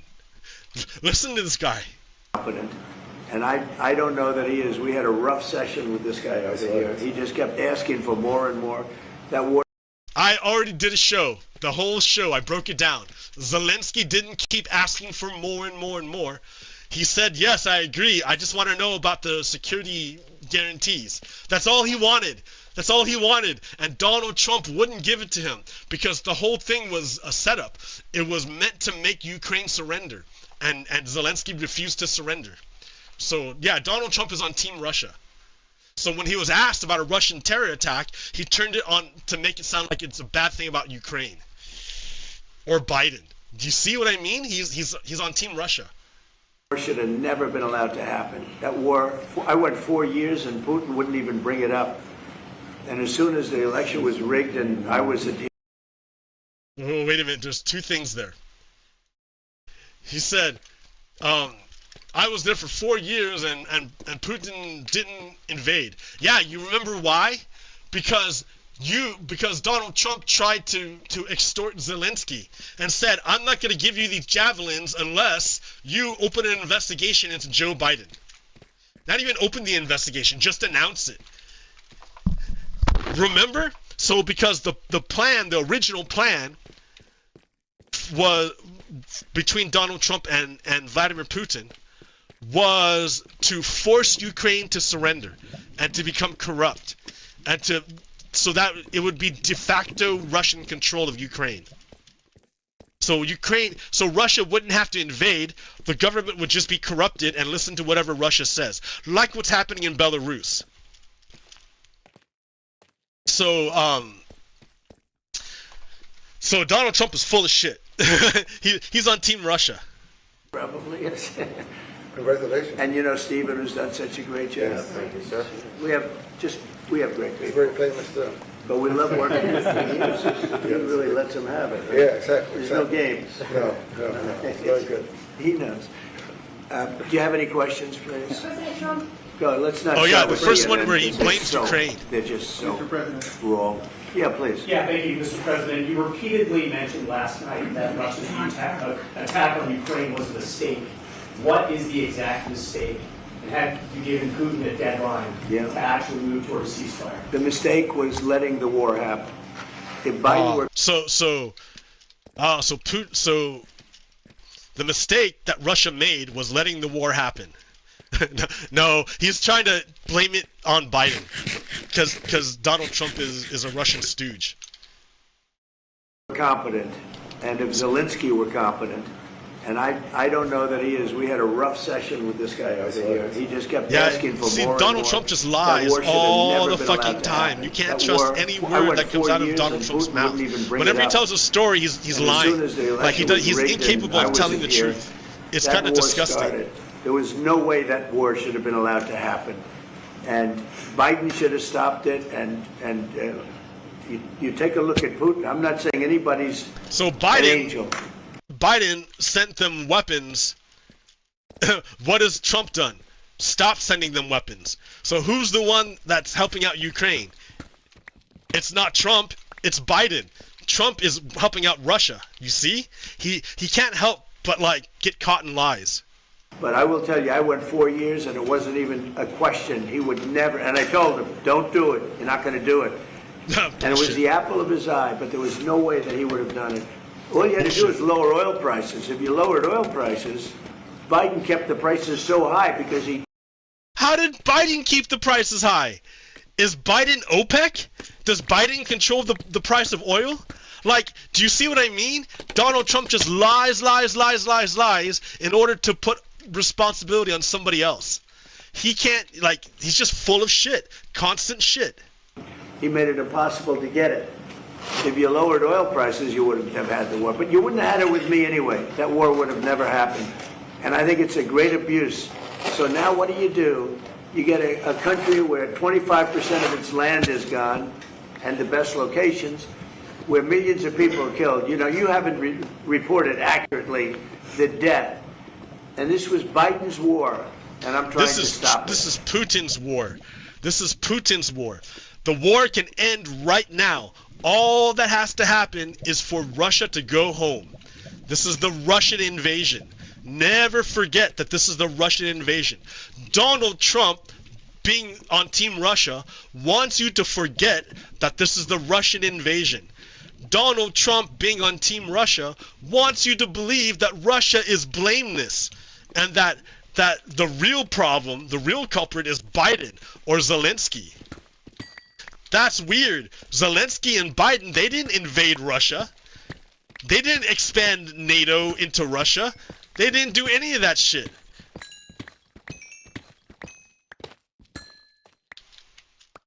But Donald Trump can't help but lie for his boss, Putin.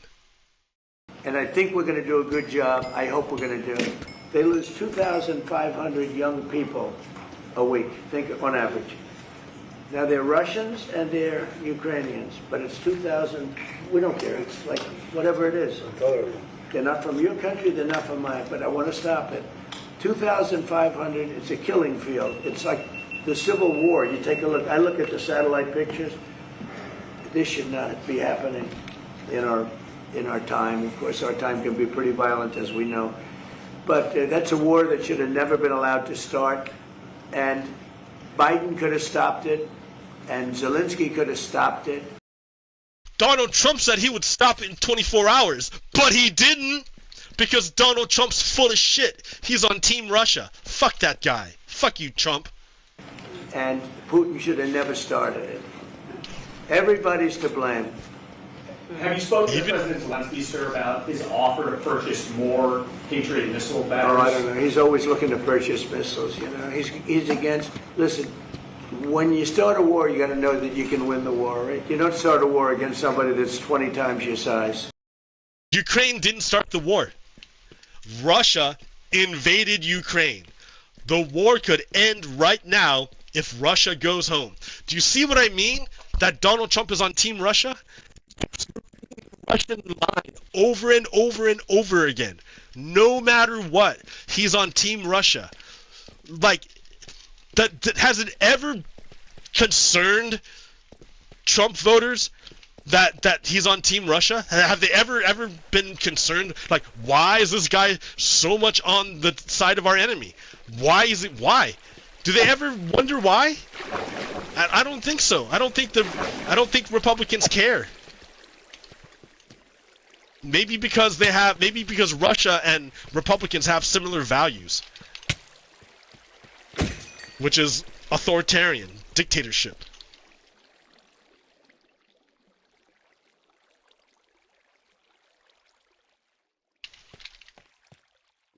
All right, I need to like compress again. Compress. Starting to get blocks. Compress.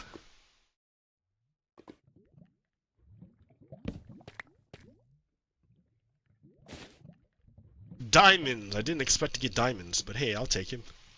I'll take your diamonds. Okay. hope that people give you some missiles. If we didn't give them what we gave, remember I gave them javelins. No, you That's how didn't. You they tried to extort javelins. You used their first javelins big as a battle tool of with the extortation. tanks that got stuck in the mud. And they The took them out with Ukrainians did that javelins. shit, They not have an you. expression Fucking that Donald Trump. Always trying to make it Obama about at the him. time, Obama gave them sheets and Trump gave them javelins. That's such bullshit. But, Congress gave them javelins. There's something You tried that to should have take never javelins happened. from It's them. really shame. See, like, that's the thing. towns are Everything he says is a destroyed, lie. towns and cities are, Everything Donald Trump largely says is a destroyed. lie. What a They have motherfucker, the, dude. I can't the believe spires, people the actually, beautiful spires that like, put their they say faith they in were him. the most He's beautiful a in the con world man. in Ukraine for whatever reason, but the most beautiful in the world, they're mostly laying on their side, shattered. Why and are they broken. lying on their side, And most Donald Trump? Who importantly, put them millions there? of people dead. That was Millions fucking of Russia. people That's dead. who destroyed those Because of- towers. You dumbass. 3 people. I would say 3 people. Let's say Putin number 1, but let's say Biden, who had no idea what the hell he was doing, number 2, and Zelensky. And So that's like saying, oh yeah, so there was a rape in the apartment building. So the number 1 guy to blame for the rape is the rapist. The number 2 guy to blame for the rape is the guy that lives in an apartment building across the street. And the number 3 person most at fault for the rape is the woman who got raped. Like, what the fuck, dude? That, you know what kind of person says that kind of shit? A sexual predator, which Donald Trump is. Donald Trump was a sexual predator. He's a rapist. So, like, yeah, we get nice, clear views of who Donald Trump is. all I can do is try and stop it. That's all I want to do. I want to stop the killing. And I think we're doing well in that. All you have to regard. do is you'll make have some Russia go very home. good proposals very soon. Last question, sir. Have you attributed a motive, sir? Have you attributed a motive through the FBI investigation behind the attack on Governor Josh Shapiro over the weekend? No, I haven't, but Remember, over Passover, which was Saturday, I think, the start of Passover. It's a Jewish holiday. Somebody firebombed the governor's residence where Governor Josh Shapiro lives. Josh Shapiro is Jewish. So, and it was a Jewish holiday when he was attacked. So, yeah, that's exactly the kind of thing that's anti-Semitic, right? That's something that you could be like, oh, that sounds kind of anti-Semitic. When you attack Jewish people on their holiday, that sounds kind of anti-Semitic. And the Jewish person's in their home, like, nowhere near you and, like, not in any, like, disputed country or anything. They're just, like, hanging out. Like, and you attack them. That sounds anti-Semitic. Like, there's no other way around it. Right? But when the government says anti-Semitic, that's not what they mean. They mean, when the government and when Zionists talk about anti-Semitism, they mean Israel, the state of Israel. Opposition to the state of Israel. That's why Donald Trump doesn't give a fuck that Governor Shapiro got firebombed on Passover. He doesn't give a fuck. Because that's not what he's concerned about. He's more concerned with Israel than he is with the well-being of actual Jewish people. the attacker was not a fan of Trump, I understand. See? Look at From that. what I read. Look at that. It's not like, oh, I hope the governor's okay. It's, oh, the attacker wasn't a fan of Trump. He always makes it about himself. All the time. From what I've been told, the attacker basically wasn't a fan of anybody. It's probably just a whack job. And certainly a thing like that cannot be allowed to happen. Or he was a fucking Nazi. President Bukele, the best guarantee that this time you won't terminate the temporary... I have a great relationship with this man. I have the best relationship with him. We've known each other. I've known him since he was a very young man, as I said, very, very young. And I was impressed. I said, look here, this guy is... In fact, you sort of look like a teenager. You look like a teenager. I said, I don't know if that's good or bad, Mr. President. He grew up well in the last 5 years. Do you support the extension for nationals of El Salvador under... I support him. Do you plan to ask him? So the question, it was from the Latino organization.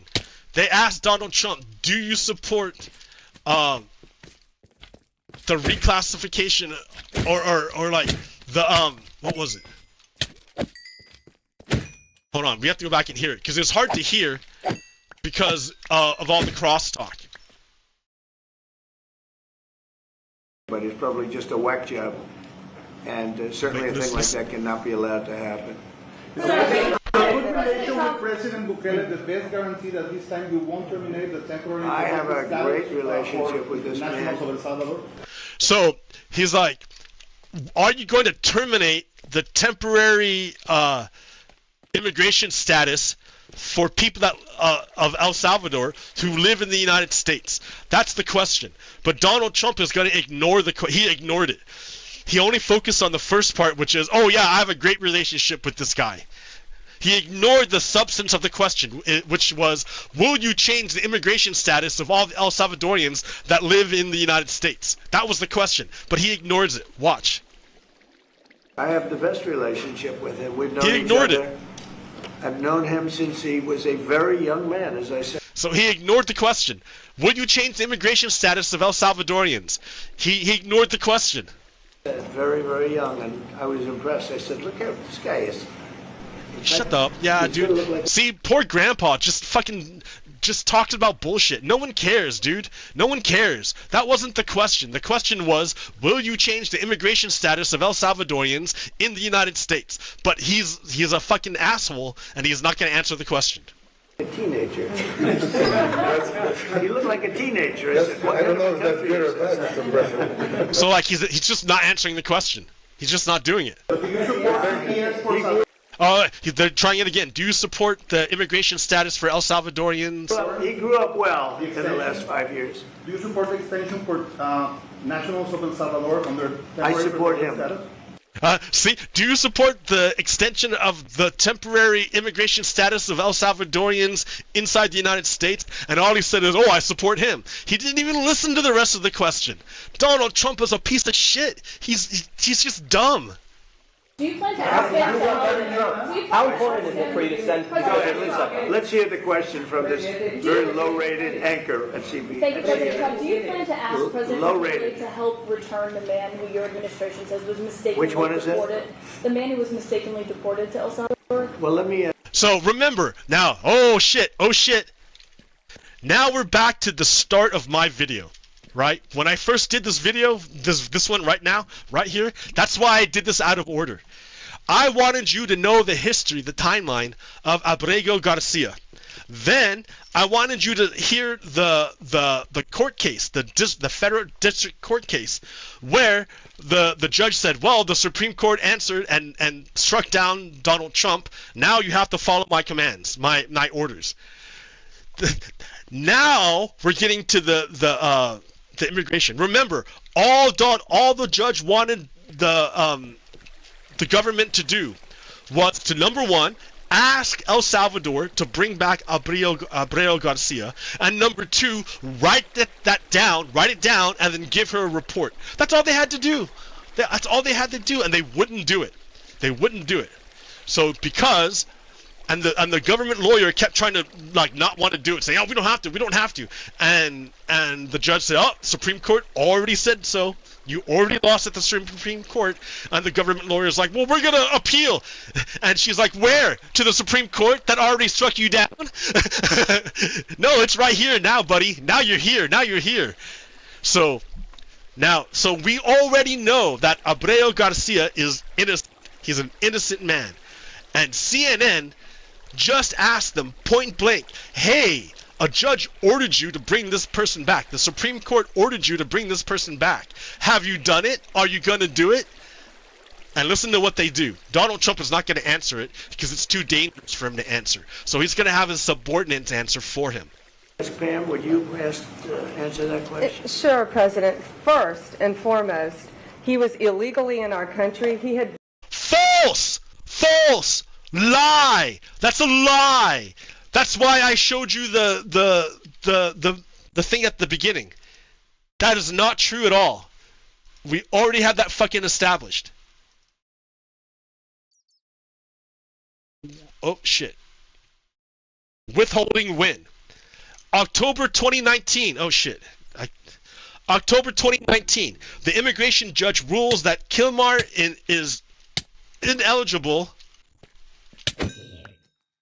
for asylum because he filed the application too late, but the judge does grant withholding of removal, finding that it was more likely than not that he would be subject to persecution if deported to El Salvador.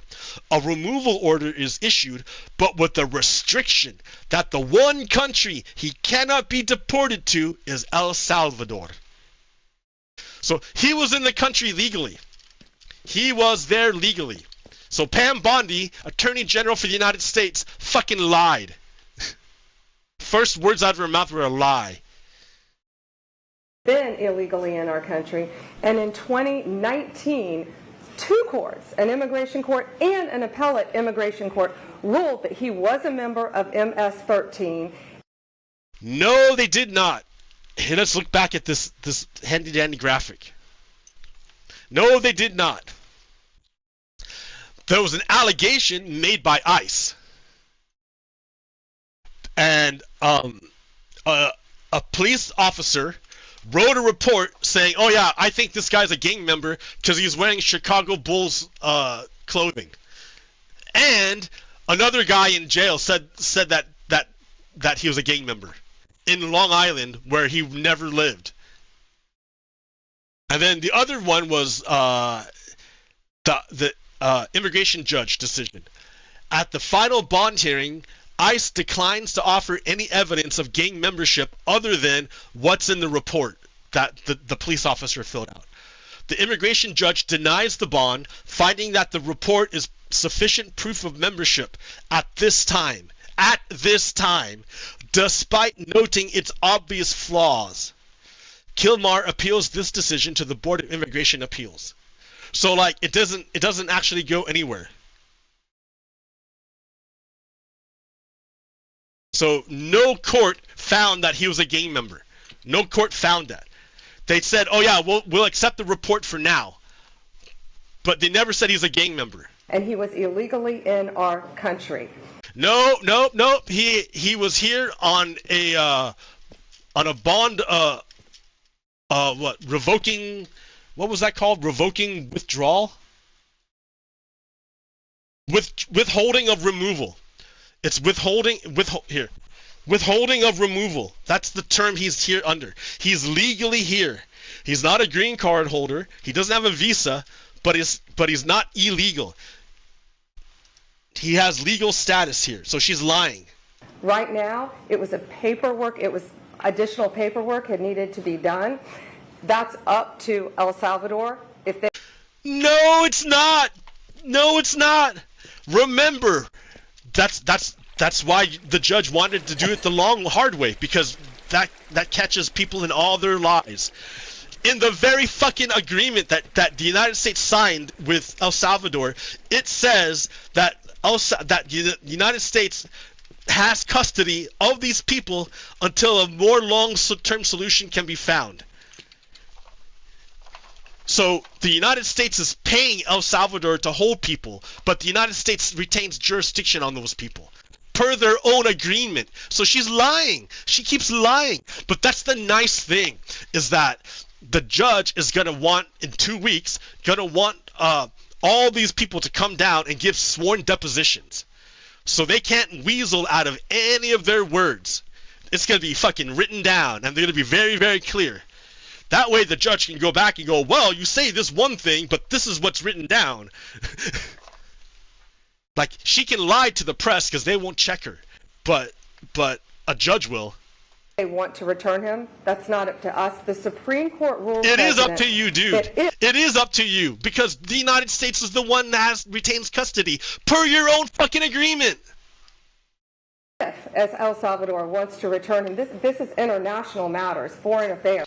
If they wanted to return him, we would facilitate it, meaning provide a plane. So will you? So no, the judge said, no, you have provided a plane in the past. The United States has done that to facilitate, yes. But that's not exactly what you have to do. What you have to do is ask El Salvador to return Abrego Garcia, and then write that shit down so you can give it to a judge. That's what you have to do. But you won't do it. You won't do it. You've done it before with Russia. You fucking trade, you get people back from Russia all the time. Why can't you do it to a little rinky-dink country like El Salvador when you can get Russia to do it? And you are doing a great job. Thank you, President. Stephen Miller, wait a minute. Could you just also respond to that question? Because, you know, it's asked by CNN, and they always ask it with a slant. So, he's pointing to Steve Miller. Steve Miller is a Nazi. Like a straight-up Nazi. This guy, like, you look up, like, American Nazi in the textbook, and there's a picture of Steve Miller. Stephen Miller. Because they're totally slanted, because they don't know what's happening. That's why nobody's watching them. But would you answer that question also? Yes, gladly. So, as Pam mentioned, there's an illegal alien from El Salvador. No, he's not illegal. He's here legally. He's from El Salvador, but he's here legally. So, with respect to you, he's a citizen of El Salvador. So, it's very arrogant even for American media to suggest that we would even tell El Salvador how to handle their own citizens. But that's not. But that's exactly what you did. Ah, that's exactly what you did. Per the agreement. Here, fuck, dude. You want me to pull it up again? Per the agreement. Right there. The request for discovery is timely in that defendants have not yet complied with this court's directives, and Abrego Garcia appears to remain inexplicably detained in CCOT. That CCOT is the El Salvadorian prison. Footnote number 3. In this regard, State Department official Michael Kozak has attested that Abrego Garcia is detained in CCOT, pursuant to the Sovereign Domestic Authority of El Salvador. ECF number 63 at 2. And yet, the record thus far demonstrates that the United States had paid $6 million to house those detainees in custody, quote, pending the United States decision on their long-term disposition. Therefore, the United States still has jurisdiction on these people, per their own fucking agreement that they paid $6 million to do. Like, yeah, the reason El Salvador is holding this guy because you paid him to hold them. So Steve Miller's lying. He's like, he lies so much it's like too much. Starting point. As 2 immigration courts found that he was a member of MS-13. Nope, that's a lie. We already just fucking debunked that bullshit. That's a lie. They didn't find anything. They relied on a report by the police and didn't challenge it at that time. They also didn't order him removed too. When President Trump declared MS-13 to be a foreign terrorist organization, that meant that he was no longer eligible under federal law, which I'm sure you know, you're very familiar with the INA, that he was no longer so much filler bullshit, dude. Steve Miller sucks. Eligible for any form of immigration relief in the United States. That's not true. That's not true. That's not true. Trump is not judge. He can't change a judge's ruling. The judge gave Abrego Garcia legal status. You can't arbitrarily fucking change what a judge says. So we had a deportation order that was valid, which meant that it was invalid. He's not even. It was actually invalid. Remember, the government admitted they had made a mistake when they deported Abrego Garcia. They admitted it in court. It was admitted in court. They said it in court under oath. So you can't just fucking hand wave that away. The United States fucked up when they deported Abrego Garcia. It was an administrative error, per your own fucking government lawyers. So you're lying, Steve Miller, again, you piece of shit. Allowed to be present in the United States and had to be returned because of the foreign terrorist designation. No, that's bullshit. Now you're just lying. You guys broke a judge's order, which is why the judge is moving to hold government lawyers in contempt. This issue was then, by a district court judge, completely inverted, and a district court judge tried to tell the administration that they had to kidnap a citizen of El. No, that's bullshit. the district court told the Trump administration they had to facilitate the return of Abrego Garcia because the government had made an administrative error and deported the wrong guy, or just deported a guy that shouldn't have been deported. So, God, every fucking word out of his mouth is a lie. El Salvador and flying back here. That issue was raised to the Supreme Court, and the Supreme Court said the district court order was unlawful and... Lies! Lies! They agreed with the district court. They kicked it back to the district court because they said, yep, you're right. Keep on trucking. Remember, that's why I wanted to read to you the court appearance before we got to this guy, because the entire time at the court appearance the judge is acting all alpha. Why is the judge acting all alpha? Because the judge keeps referring to, like, oh, the Supreme Court already ruled, the Supreme Court gave me this authority, the Supreme Court already did it. Who are you going to appeal to? The Supreme Court who already sided with me? That the whole time the judge was clowning on the government lawyer. The whole time. That's why this is he's so full of shit. The Supreme Court ruled against Trump 9-0. And listen to what this motherfucker does. Its main components were reversed 9-0 unanimously, stating clearly that neither Secretary of State nor the President could be compelled by anybody to forcibly retrieve a citizen of El Salvador from El Salvador, who again is a member of MS-13. So that's not what the judge said. The judge said you had to facilitate the return of Abrego Garcia. See, this is the lawyer bullshit, right? They get so hung up on words because there's two words: facilitate and effectuate. Effectuate means to put into effect, which is like a command. Like a command, like you have to do this. Like you have to do what I say you... I mean, not even that. Like, enact. It's more like enact. You have to enact a policy. Effectuate. Whereas the word facilitate means to aid in the return. To take away all of the barriers that stop the person from returning. So, the government tried to discount the judge's ruling by saying, oh, the judge can't make the Supreme or the executive effectuate anything because foreign policy is the realm of the executive. And the Supreme Court said, well, maybe, okay, sure, okay, but the judge also said facilitate, and you don't have any problems with that word, facilitate, so we're going to use that word. So the judge is like, great.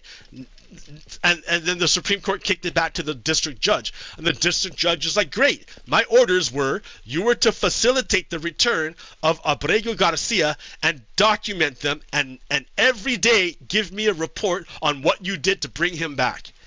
And you have refused to do so far. And so that means that's moving to contempt. So the judge is like, I need to get a really, really good record of this because you're going to try to fucking lie your ass off through it. And we're going to catch you. So Stephen Miller is never going to be in court. He would never say this in court because he would be arrested for perjury because it's all bullshit. He just lied about the Supreme Court ruling, said it was the exact opposite of what it actually said. That's how fucking brazen they are. Now, if you're a Republican and you only listen to tiny snippets of news, all you're going to hear is Steve Miller reversing the actual Supreme Court ruling, and you're not going to know any difference, and you're going to move on with your life, and with that embedded in your head. Oh, Donald Trump won the last Supreme Court decision. But that's a fucking lie. It never happened. But he's such a shameless liar. This is what I mean that fascists have no integrity. They have no shape. They will morph into whatever they need to in order to gain power. And in this case, they fucking lie about an entire Supreme Court case brazenly in order to gain power. It's disgusting. I fucking hate this guy. I'm sure you understand, rapes little girls, murders women, murders children. So this is a bunch of bullshit. Like, they're doing character assassinations. I already showed you from Bloomberg reporting that the vast majority of people that they sent to El Salvador, 90% had no fucking criminal record. They had 90% had no criminal record. And the rest of them, except for like a few of them, which were bad, but even if they were bad, even if they were bad people, even if they were, that doesn't justify sending them to another country to rot in prison in another country. Were they convicted? Did you like put them on trial? No, you just fucking rounded them up. You didn't give them any due process. So maybe they're bad guys, maybe they're not. You can't say either way, government, because you didn't fucking look. Is engaged in the most barbaric activities in the world, and I can promise you, if he was your bullshit. neighbor, he would move right away. Fuck you, Steve Miller. And what was the ruling in the Supreme Court, Steve? Was it 9-0? Yes, it was a 9-0 in our favor. In our favor. What a lie! Absolute fucking lie! That's an absolute lie. It was 9-0 against Donald Trump, compelling him. Oh shit. To facilitate the return of Abrego Garcia. That's why it went back to the district judge who fucking shat all over the government lawyer. Because he lost at the Supreme Court. See? That's why I showed you the hearing before this. Because when you see it in that order, you realize what a piece of shit is Steve Miller. God damn, he's a fucking piece of shit.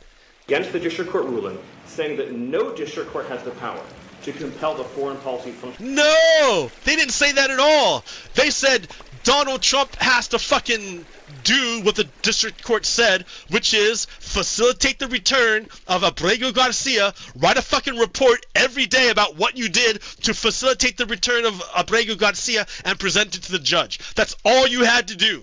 That's all you had to do. It's not like you can't get him. You're paying them to hold him. You're paying them to hold him. So, but the Trump administration, the clown fucking administration, refuses to abide by the judge's ruling. They're lawless. They're fucking lawless. And Steve Miller is like the most evil propagandist ever. He's a Nazi, dude. Look at him. He's a fucking Nazi. Sole discretion. What a piece of shit, Stephen Miller. I fucking hate you. No version of this legally ends up with him ever living here because he is a citizen of El Salvador. Yeah, dude, what the fuck ever. Hold on, what did I... Like, who knows what happens? We have no idea because you fucking shipped him away before he can have due process, you dumbass. All your arguments are moot because you fucking denied due process. Nothing you say makes any sense because you denied due process. Maybe he's a criminal. Maybe he's a saint. Maybe he's the owner of a ginormous fucking corporation. Like, we don't know because you fucking got rid of him before we can find out. You piece of shit. Fuck you. That is the president of El Salvador. Your questions about it, per the court, can only be directed to him. I asked President Bukele, can President Bukele weigh in on this? Do you plan to return him? Well, I'm supposed to not suggesting that I smuggle a terrorist into the United States, right? So, he said, you're not suggesting that I smuggle a terrorist into the United States, right? Why would he say that? Because Donald Trump... Yeah, because he can't just smuggle a person into the United States unbidden. Like, the United States first has to ask for Abrego Garcia to be returned. He's not going to do it on his, like, unilaterally. He needs the United States to say, please give this guy back, and then he'll give it back. But he's not going to do it by himself. So that's how he's answering. He's like, what do you want me to do? And he calls him a terrorist because, not that because he's actually a terrorist, but because everyone else did.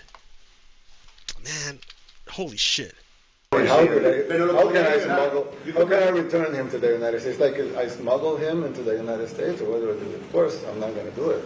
It's like, I mean, the question is preposterous. How can I smuggle a terrorist into the United States? I don't have the power to return him to the. So he's saying like smuggle 3 times. That's how he put it.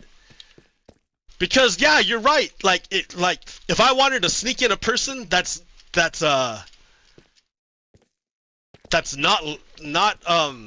invited, like they can't just walk in the front door. I mean, they could, if you ask, but Trump administration won't ask.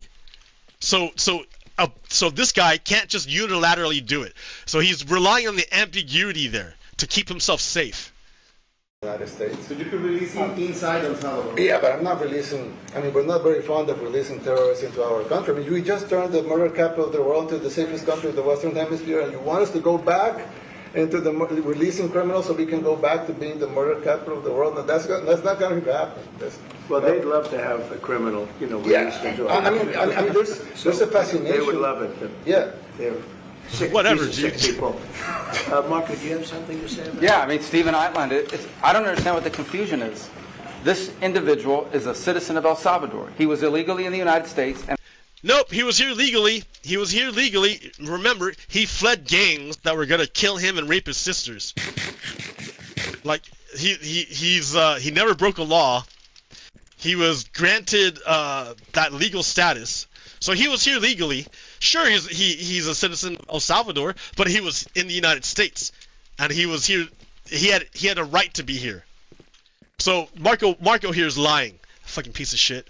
And was returned to his country. That's where you deport people back to their country of origin. Except for Venezuela, that wasn't refusing to take people back. No, dude, you literally paid for El Salvador to imprison people for you. People who didn't commit any crime, who broke no law, who were here legally. You kidnapped people and trafficked them for money. Well, you sold them. Places like that. I can tell you this, Mr. President. No, the foreign policy of the United States is conducted by the President of the United States, not by a court. And no court in the United States. So nobody. This gets back to the effectuate versus facilitate, and they lost at the Supreme Court, so they're just talking bullshit now because the Supreme Court already told them they had to return Abrego Garcia, and now they're just repeating old, irrelevant arguments.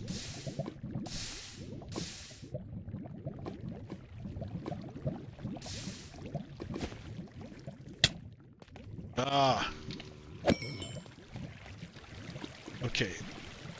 This is slow, I know, States but has a right to conduct the foreign policy of the United States. It's that simple. End of story. And that's what the Supreme Court held, by the way, to Marco's point. The Supreme Court said exactly what Marco said, that no court has the authority. They're mischaracterizing what the Supreme Court said. To compel the foreign policy function of the United States. We won a case 9-0, and people like CNN are portraying it as a loss, as usual, because it is a loss, you motherfucker. That's why if you watched it from the beginning, that you saw where I already fucking wrecked this guy. He's just talking bullshit. Man, I'm tired, and it's been going for 2 hours, so maybe I'll end it here. The thing is that, like, now to get back to, like, a point that I made a long time ago. There are Trump people, Trump supporters, that look at me and think I'm a fucking idiot. And I look at Trump supporters and I think they're fucking idiots. So how do you resolve this? How do you resolve this? Like, one of these groups has got to be closer to reality than the other group. And the group that's farthest from reality are the fucking dumbasses. Right?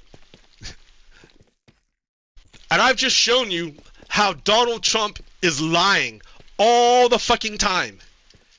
All the time. Every word that comes out of their mouth is a lie. Every single word. So, you could find out, you would know, if you ever bothered to look. All you have to do is look. Like, I've had conservatives come up to me and be like, oh, rah, rah, rah, rah, rah, rah. And so what do? I fucking go check it out. Like, I go see, well, what's the deal here? What's the real deal? And then I find out, oh, okay, yeah, the conservatives were full of shit. Do you think conservatives ever do the opposite? Do you think they ever check their own assumptions? Never. They never do. If they did, look how obvious it is that the Trump people are fucking liars with no integrity. So, I think, I don't know. I saw a video of Chuck Grassley at a town hall, and people were pissed. So, like, maybe MAGA is like catching on that they were suckered. Maybe. But I don't know if we can rely on MAGA coming around. I mean, they're pretty brainwashed. Look at the whole thing. It's a cult. The way that the people were all like, "Oh, we love you, Donald Trump. Everything you do is great." And then the way Donald Trump talks with all these vague terms like numbers, big numbers, record breaking, it's the best ever. Oh yeah. Like, it's like, if you just pay attention, you realize that Donald Trump is a fucking idiot.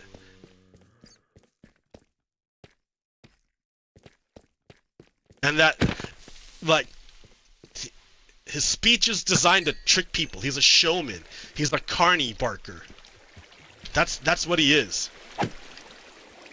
He's appealing to your emotions. Alright, well, yeah, dude, 2 hours. This is pretty heavy. This is like a heavy one. I couldn't finish the video. It was too much. Like, Stephen Miller, man, that guy fucking lies so blatantly, so brazenly. But, yeah, that's why I showed you the court case before you saw Stephen Miller. Because the judge can only act the way the judge did because the Supreme Court sided with the judge and against Donald Trump. So one last thing.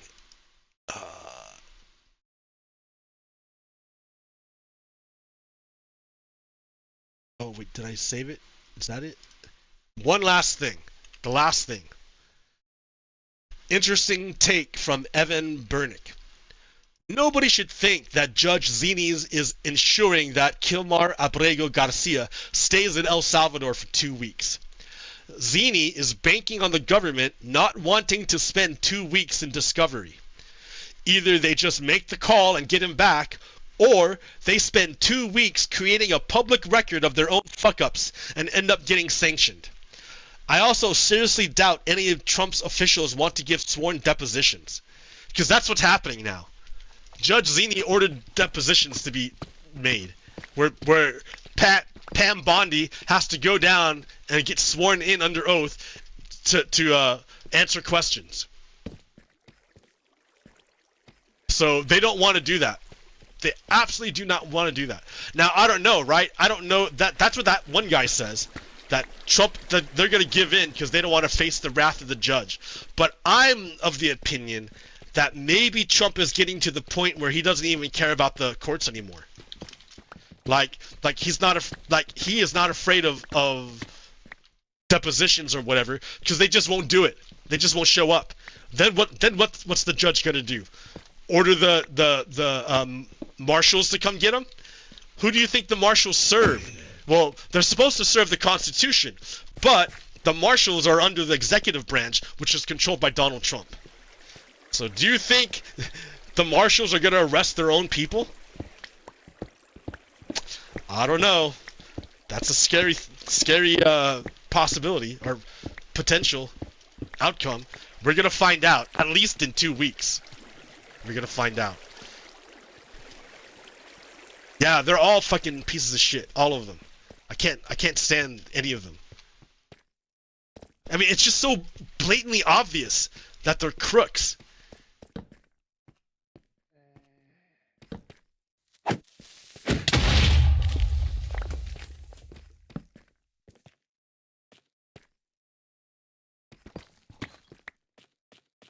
I am like so lost underground, I have no idea. I have no idea how to get home.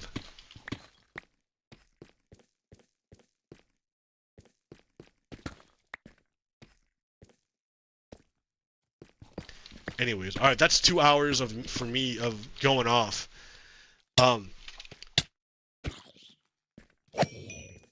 I hope you catch the beginning, because I mean it's like a slog, but it makes clear that the Trump team is absolutely full of shit, and they lie blatantly to the media. Because the media never challenges them. That's why they're able to lie like that. It's because no one will ever call them out for their lies. So, since no one else will, I'll do it. Fuck. Alright. Thanks for hanging in there. Thanks for watching. And I will catch you next time. Alright, peace. Pogo Kiddo out. Stop.